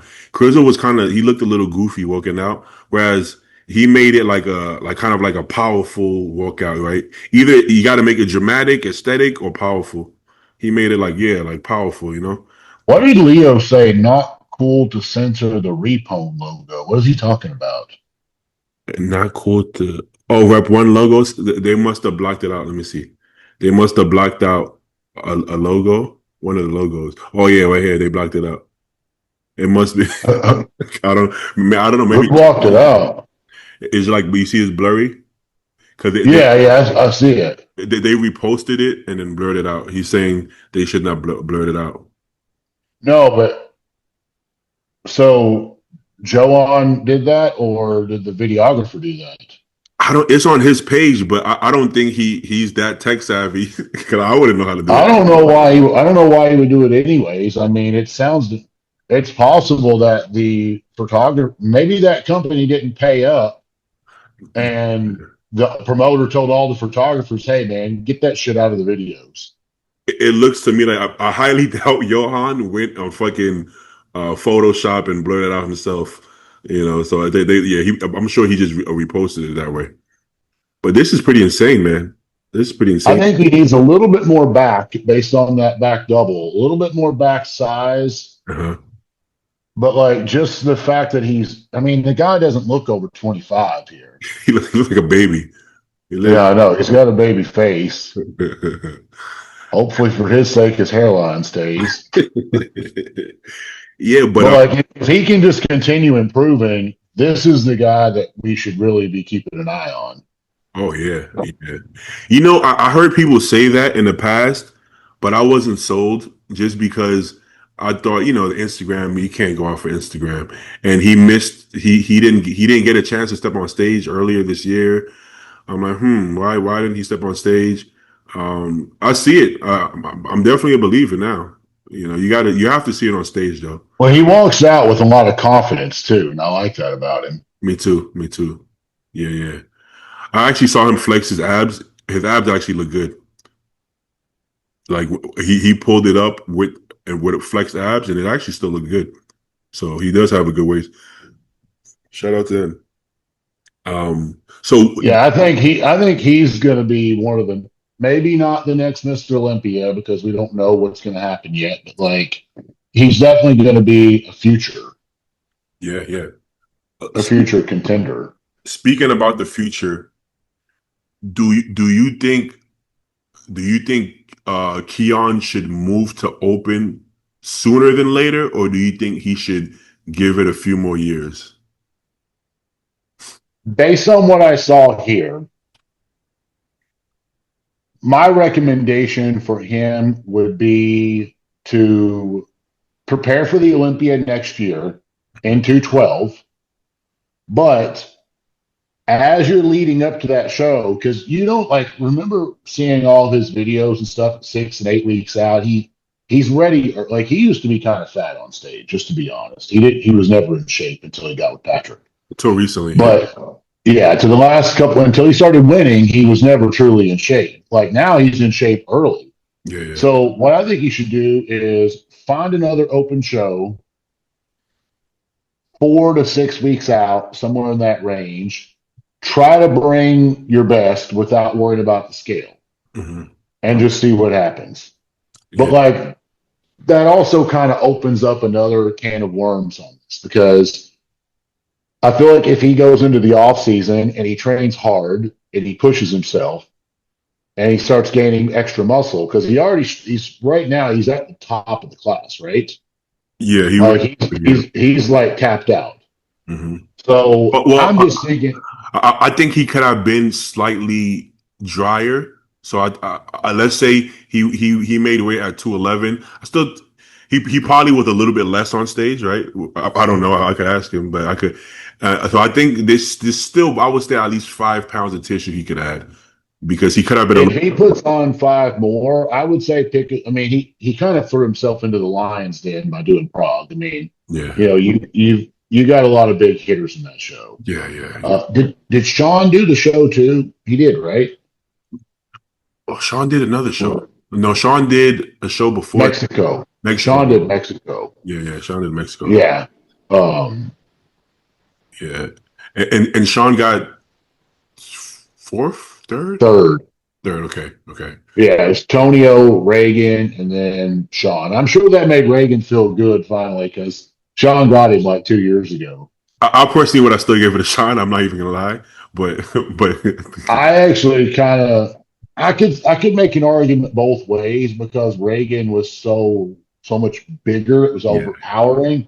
But Sean had like that crazy dense old man muscle on him. yeah, And someone was telling me that Sean apparently, I don't know how true this is, but someone told me he got like food poisoning like as soon as he got to Mexico and was basically shitting his brains out for like a couple of days. So that obviously would have played an impact on his physique as far as like being full.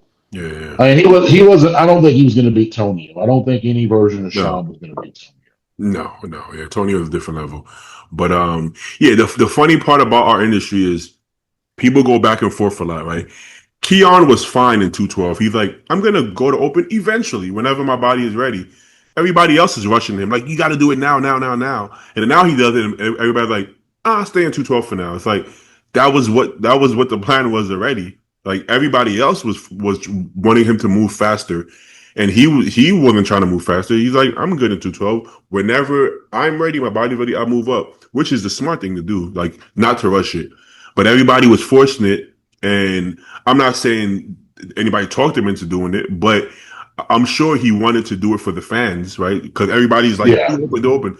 So it's like people almost talk you into it, and then the same people kind of go, no, I'll stick to 212, and it's like, yeah, I mean that's kind of what he was doing the whole time. So I still think he's going to be super competitive in the open, and I still think he's going to be a top guy in the open, just when he's ready to do it, when his body is ready and has the tissue it needs, you know. I don't know if he'll actually become Mr. Olympia in the Open, but if you look at it from a prize money standpoint, if he can get himself into the top four, Mm-hmm. he's making more money at third or fourth place than he is winning at the 212s. Yeah. Or there's also another way to look at this too. It just depends on what he wants out of this. Right now, we have, for men anyways, I think Iris Kyle has the most Miss Yeah. Olympia wins. Mm-hmm. But Keon's what, 29, 30, Yeah. 31, somewhere in that range? He can win 10. Yeah, he's got 3 now, right? Yeah. He could hold out another 7 years and take 10 and be the winningest, you know, male bodybuilder. I can't say open male, but just I can leave it kind of a blanket term and say male bodybuilder. I actually believe he can win 10. I honestly do. If he wanted to do that, I mean, that would be a whole different legacy Yeah. if he wanted to do that. Because Flex had 7, if I'm not 6 or 7, I don't remember. But like he can surpass that. For sure. Yeah, for sure. I think he's about that. The only thing he's going to have to do though is he's going to have to just drop the fucking TRT and pretty much him and his girl's going to have to trade meals because he's going to be eating her meals because if he gets any bigger, he's not going to make it no more. I don't even know which one would be. She's just going to have to cook her meals twice and let him have the female size meals. I don't know which one would be a better. Okay, would it be better if you went 4, 212, and then be like a top 5 open guy? Or would it be better just being number 1 every single time for 10 years? That's a hard From a legacy standpoint, I feel like having 10 Olympias would be better. Because you still have 10. Yeah. But at the same time, it's just like, 212 don't really get the respect that it deserves. Yeah. So like when you can say, if you say you're the 212 champion, Mm-hmm. That's obviously great, but I feel like when you can say I'm third in the world, that's a little bit of a different accomplishment. This is true. This is true. I mean, okay, Samson and Hadi, Andrew, they're a bit older. So the tough part is gonna be him beating Martin and Derek. That's gonna be really, and then I mean I could throw Tonio in there. Honestly, we don't know who. Yeah, Antonio's young too, so Yeah, or so younger. you And know then you got that Johan guy too, who has a good structure. That's big as fuck. So we don't know. I personally believe Joe is gonna be in there too. Joe is gonna be in that mix. Nick is young too. As long as Nick brings the proper packages, he's gonna be there too. So I would say Keon can be a top five guy in the next couple of years. It won't be easy though. I mean, they're still really big guys, but I think his physique is I think something he has the best physique. So I think he can yeah, definitely be in that top five.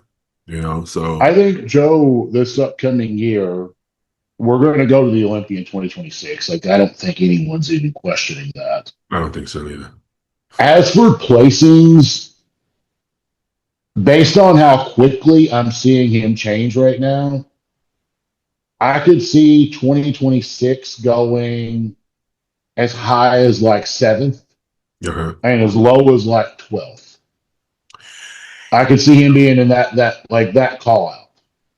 Joe makes me question what the fuck I'm doing sometimes Be- because I always saw how freaky he was, but like in pictures, I felt like it didn't translate the same.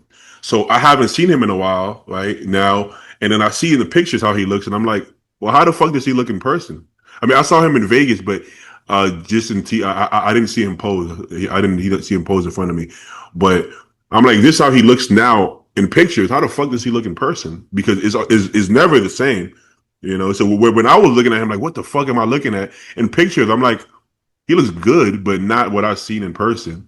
So I think, That's why like I had to like go to like normally I don't go to anybody's defense for anything. Like people were saying that his picture was photoshopped, and I'm like, I actually told like this fucking retard. I can't think of his name on the top of my head, and if I could, I probably wouldn't say it because I'm not trying to give him any traction. But I cannot think of his fucking name. I got sent screenshots where he posted that he reposted it, and he was talking about drug use specifically. yeah, And I got thinking, I was like, guys, if y'all only had a clue, he's using like this guy saying 30 IU for every meal of insulin. I'm like, ha, that's funny because there's zero fucking insulin in the plan, not one, none, nowhere. bro. Um, Joe and would be 330 on insulin. Like it wouldn't even be a good look at this point. it would probably damage his physique. To be Yeah, fair, yeah, it would send him the wrong direction. I agree. But like they were talking about that, but then he goes on to say something about it being, I'm like, okay, I can't, you can only teach a stupid person so much. You can only teach stupid people so much. Like, I could literally pull out my phone and I could scroll through our conversations from like 2021 and say, look, here's the fucking dosages. All of them. Here, it's on WhatsApp. They're not edited because it shows you if you edit a message, Yeah, like at the bottom of it. yeah, It's yeah. like none of them edited. You can see what we take, but like it's nowhere near what people think it is. But that's fine because I don't worry about that kind of shit because people. I remember. You remember Adam McVeigh? Yeah, I know the one. Yeah, I know the one. So I normally would not do this, but like I don't like saying things about somebody who's no longer here with us. But Adam was a fucking prick, and I didn't like him, and I don't give a shit that he's gone. And I'm saying, and if anybody doesn't like me saying that, me and Adam were like very vocal. I cannot fucking stand you, and he couldn't stand me. Yeah, Like I would have loved to have had 30 seconds in a room with him as well. yeah. He would. I can guarantee he wouldn't have walked out of that room, I not for mean, a while. But if you're a piece of shit, that holds true regardless if you're here or not. I mean, and he was pretty like he fucked over everybody, even on the last week before he passed away. I know someone that he screwed over.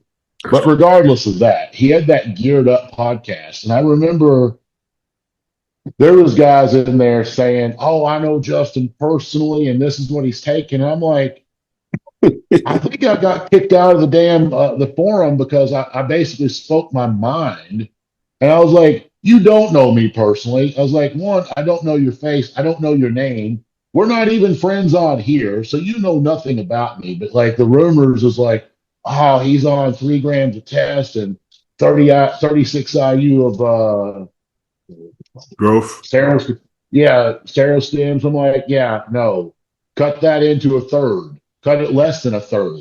And now you got the real numbers. But Yeah. like people say that, and people are always going to assume that because I feel like the hypo responders can't understand that there's such a thing as a hyper responder. There's 3 levels to it. There's the guys who can take whatever the hell they want, they just never grow. Mhm. Take 10 grams. They can't even win a regional show. And then there's the guys who take gear and they progress slowly, and they eventually get there. And then there's the hyper responders that just happen quickly. And I was one of those. But But the people you who know, take those doses, right? Why? It's like the people who actually take those doses, who talk about it, they always look like not impressive. So if that's very what's gonna, much, yes. so my thing is, if that's gonna do it, so why isn't it do it? Well, because I don't have the genetics. Exactly. So you just answered the whole question. So if you're saying that if you do it but you don't have the genetics, nothing happens, right? So if you have the genetics, doesn't that mean it happens either way? Yeah, exactly. But the Photoshop thing is when I actually like I wasn't so much concerned about the dosages as much. I mean, it's like, because people are always going to say what they're going to say. It's like Mhm. if one guy takes 1,000 milligrams of test and he's 190 pounds, then that means in his eyes, the guy that's 290 has to be on 5 grams. Yeah. There's no way around it in his head. So whatever. I'm not even going to make that debate with people. But the Photoshop thing, I told the guys, I was like, I'm sure since you'll have an online presence, you're fully aware of who Goop is. So since you all think that this photo is Photoshop, Send it to good. please. And I was like, I insist, send it to Goob. I'm going to throw my own client under the bus, send it to Goob and get in Goob and see if Goob actually responds. See if John responds to that. And Joe actually told me he met Goob at the Olympia. He goes, "You have no idea how many times people send me your photos." He's like, "And I'm looking at you right now." And you're like, "Yeah, you're the real deal." But like, there's no Photoshop to it. Otherwise, Goob would have done burned him. I mean, not even Photoshop. Joe doesn't even use filters. He doesn't really use filters. He is very photogenic. I'll give Yeah. him that. Mhm. Like he knows how to get like the right angles in the mirror, like get things going, but it's not Photoshop. I sent pictures to Greg Doucette. This was early on. I wanted him to make a video on Joe, and he was like, "Oh man, he shot up, man. He uses too much oil." I'm like, "Are you joking? Are you serious?" He's like, "Yeah, man. Like, look at how bubbly his shoulders are." I'm like, "What the fuck? What are you talking about?"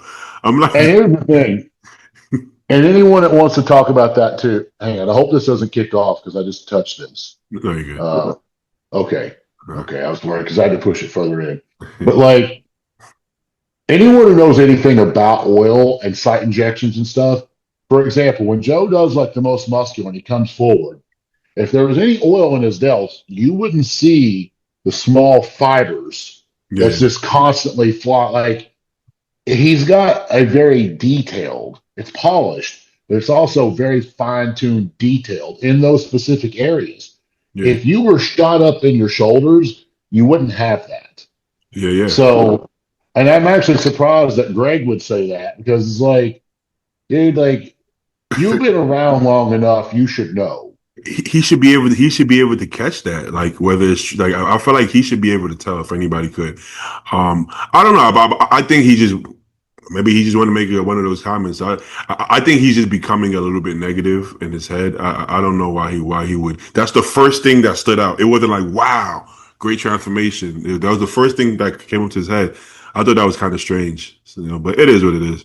Greg always likes to kind of stir the pot. Me and him have never had any personal beef, but like I used to watch some of his videos until he got too cliche with the selling point. Yeah, Like we were talking about at the beginning of this, like when everything is about your turkestalone or whatever the hell that is. I'm like, dude, like I just want to watch your videos. Like I just want to watch you. I don't want to buy your yeah, shit. yeah. Like if I want to buy your shit, I understand the link is in the bio. I'll click on it. But like I just want to watch your videos. When I see that, I'm like, okay, Turns you move off. into the Yeah, next. But I'm really surprised, like, because he stirred the pot so much with so many people over the years. I know what you're thinking. How does he go to expos and not Exactly. get punched?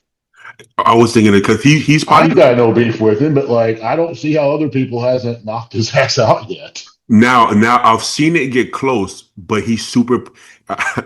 He's smart. He's super polite in person. I saw Larry and Larry's coach came up to him, and Larry's a chill guy, but Larry's coach was upset, and I saw how he was, and he was so polite, and he was like, "Oh, I was getting ready to knock you the fuck out." Larry's coach actually said, I was hoping you would kind of be a dick because I wanted to knock you the fuck out, but you actually a nice person, so I don't Yeah, know. maybe Greg's a nice guy and he just knows how to have like that. I can't really take. I'm not trying to take a shot at him, but because like when I've seen him in person. I've been like 10 feet from the guy Yeah, yeah. before. Mhm. I can't really take that as being an aggressive guy. Like it's like fake aggression online because he knows it gets views. I can't. So it has to be one or the other. Either he's actually a really nice guy. One of the personalities is real. Either he's the nice guy and he's playing the Greg Doucette character, or he's a piece of shit and then knows how to act nice to not get beat up. One or the other. Well, the fact that Janicki is friends with him makes me think he's actually the nice guy because I can't even see Janicki being friends with somebody who's a piece of shit. Janicki, he wouldn't be able to even get along with him because Janicki is actually a really nice guy. So I'm gonna take the first one, right? Because they were friends before business partners. If it was just business, it could just be business. But they're actually friends. So I'm like, okay, Wait, business partners, Eric and Greg? yeah, the HLT Eric's part owner of that. Believe it or not, the I don't even know what you're talking about. Oh, Oh, is they have a supplement company together. Didn't Yeah, know yeah, that. yeah. Well, Eric is Canadian, right? I think he lived in Canada for a while. I know he's from the East Coast originally, but I think he has some kind of affiliation with Canada, but I'm not sure what it is exactly. I'm pretty because he always does the Canadian shows. I think he lived there for a while, but don't quote me. Don't quote me. Yeah, that would make sense though if they're business partners because Greg being Canadian and they're both Canadian. I mean, like I would as a guy who lives in Florida, I really don't want a business partner who lives in another country. Yeah, yeah. That's just my rationale. Honestly, I think Eric should come out with his own brand personally, but He probably could at this point. yeah, I think so. But yeah, but anyway, yeah, I don't know how he goes to any expos. So I'm gonna hope he's actually the nice guy.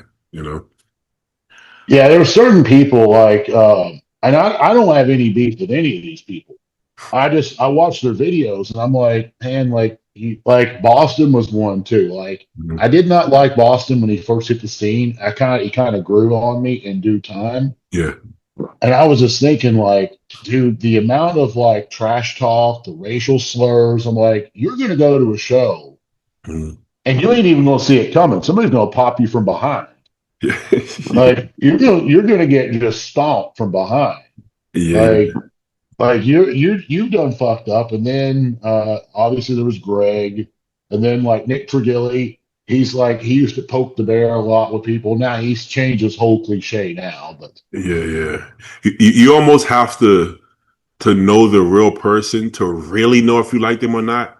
Because when I first started seeing Boston's content, I don't know if I disliked him, but I didn't think it would be somebody that I would like, honestly. I didn't like him because I felt like what he was putting out.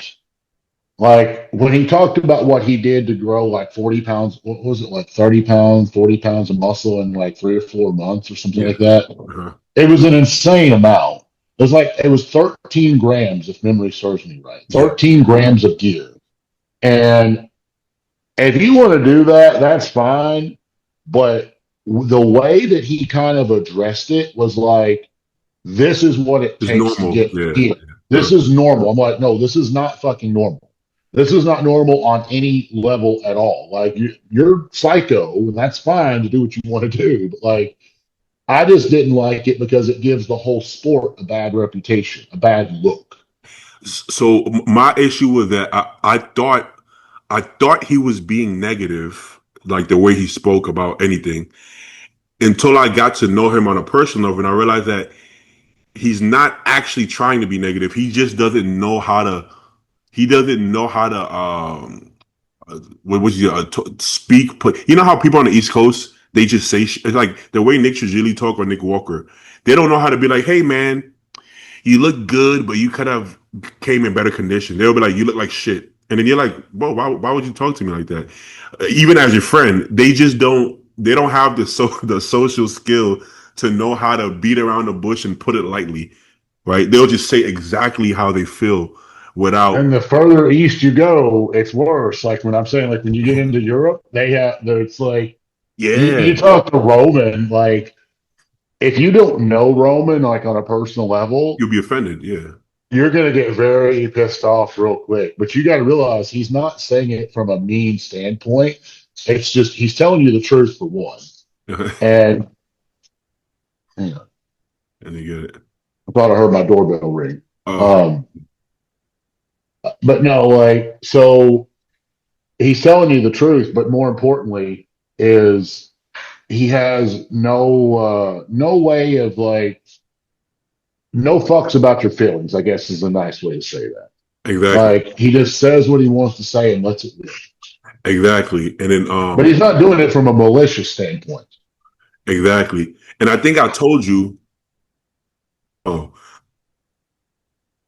yeah. So, yeah, everybody's going to have a different personality. And once you understand how somebody is the way they are and where they're from and everything, then you're like, oh, that's not that bad. I almost rather you be honest than beat around the bush too much. And Yeah, since I moved to LA, I've had to learn how to beat around the bush because I lost a lot of clients just for saying exactly what I meant. And a lot of people can't handle that. You're like, okay, maybe at first you're resistant to change. You're like, no, I'm not going to change. I'm being honest. Then you're like, well, there's a fine line between honesty and just coming off rude to at least yeah. in other people's eyes, So Well, you was it Brooklyn where you were yeah, at? well, yeah, Bronx. Yeah, I live in Bronx, Harlem, Brooklyn. You know, Okay, yeah. So taking like that childhood growing up and then putting that in LA is like two totally different things. It's not the same at all. because you're unaware of how you are. How you are is normal to you because that's if you even go to New York, the way people interact with each other is very different. It's loud and it's rude, but they're not actually mad at each other. They're not angry. Well, that's where people fail, like or people as in society fail. Uh-huh. Like so, Florida has a lot of New Yorkers in it now. Okay. Like we got a shitload of New Yorkers here. Uh-huh. And the Floridian people, we're not afraid to call, like, we're not afraid to say what we think either. Yeah. We're usually nice, but whenever they act the way they do, like in New York, and they come here and they say something, we're like, wait, what the fuck was that? Yeah. Like, that's why, like, Florida, New York, like, the living in Florida, if you're from New York, you don't have a lot of friends, just to be honest. Okay. Okay. Like, a lot of the Floridians don't like you if you live, or sorry, if you're from New York, especially from COVID.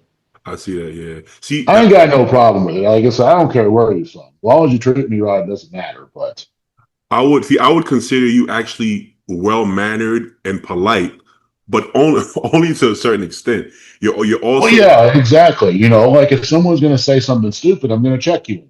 exactly. So it doesn't have to be independent of one another. You can be a nice person, but you're only nice when you when you're supposed to be nice, when it makes sense to be nice. You also have to be capable of being not so nice when it's the right situation. Yeah, So it goes both ways. But we've been on for a while now. I think that about 2 hours. Yeah, yeah. Okay, well, I gotta make some phone calls. I gotta walk the dogs. You don't have to walk. yeah. I'm gonna have a shake and a banana, and I'm probably gonna hit the gym and hit shoulders. Okay, all right, brother. Thanks for coming on, man. I want to get you on with maybe I've never had you on with PJ. That might be I interesting. would, yeah. Me and PJ never talk bodybuilding though. We just talk about shit like this, the randomest shit. But Does he have when he comes on? Does he have? Does it just look like my shit in the background, or does he have like a studio? No, it looked like yours. You just see the back of his. Oh, Yeah, yeah, I was gonna say if he's got a studio, he doesn't live that far from me. Like we could technically do it together. He's been. I think he's been staying at like a hotel because of his son. His son's been getting a lot of procedures done. I don't even know if he's been home. From what I see on his stories, it doesn't look like he's gotten a chance to go home. I don't know if they're going back and forth home or not. I just ask him. But that's the reason I haven't had him on a podcast. I'm sure he'll come on, but I feel like he has a lot going on. I kind of want him to make sure Yeah, everything's okay. yeah. If he's got family medical emergencies, that's a different story. Yeah, yeah, yeah. It's hard to tell because he keeps a good face on, but deep down, obviously, I know how hard that must be. But There's no way to swallow it. Like I mean, I wouldn't be able to if I had shit like that. I got to be honest, I wouldn't take it half that well. Like I think I would shut down at this point. I don't know if I could even be on social media. I think it's good that you're sharing everything that's going on and being so positive. I don't even know if I have that kind of patience in me. I got to be I honest. wouldn't. If it was like someone in my immediate family or myself that was having issues, I couldn't come on a show. Yeah, I wouldn't be. Even when my dog had an issue, I mean, I was kind of like a bit like different. When I lost Vander, I shut down for a week. I literally just told everybody, like, it was like, I'm not answering nobody. I don't give a fuck. Yeah, I'm not very good at that kind of stuff. Like when it comes to health or mortality, I'm even weird about it with talking to other people about it. Like even him going with what he's going through. I want to know more, but I'm kind of like, You don't want to ask. yeah, I kind of know. Like you know how PJ is. He has no issue sharing it. He'll share it publicly. He has no issue. I just feel weird because I don't want to hear any bad news. I hate the bad news. Yeah, So I kind of want to just wait and keep watching, like if everything good, and if everything is yeah, good, then I'm like, hey, how's it going? But yeah. I get weird. No, I'm the same on that sense. Like, I don't want to look like I'm too nosy. Yeah, I don't like that. Yeah, I don't like doing that. So yeah, I'll just watch and then ask him if he's doing okay, and that's about it. All right, brother. You already know, Justin. All right, man. I'll heart you next week or something.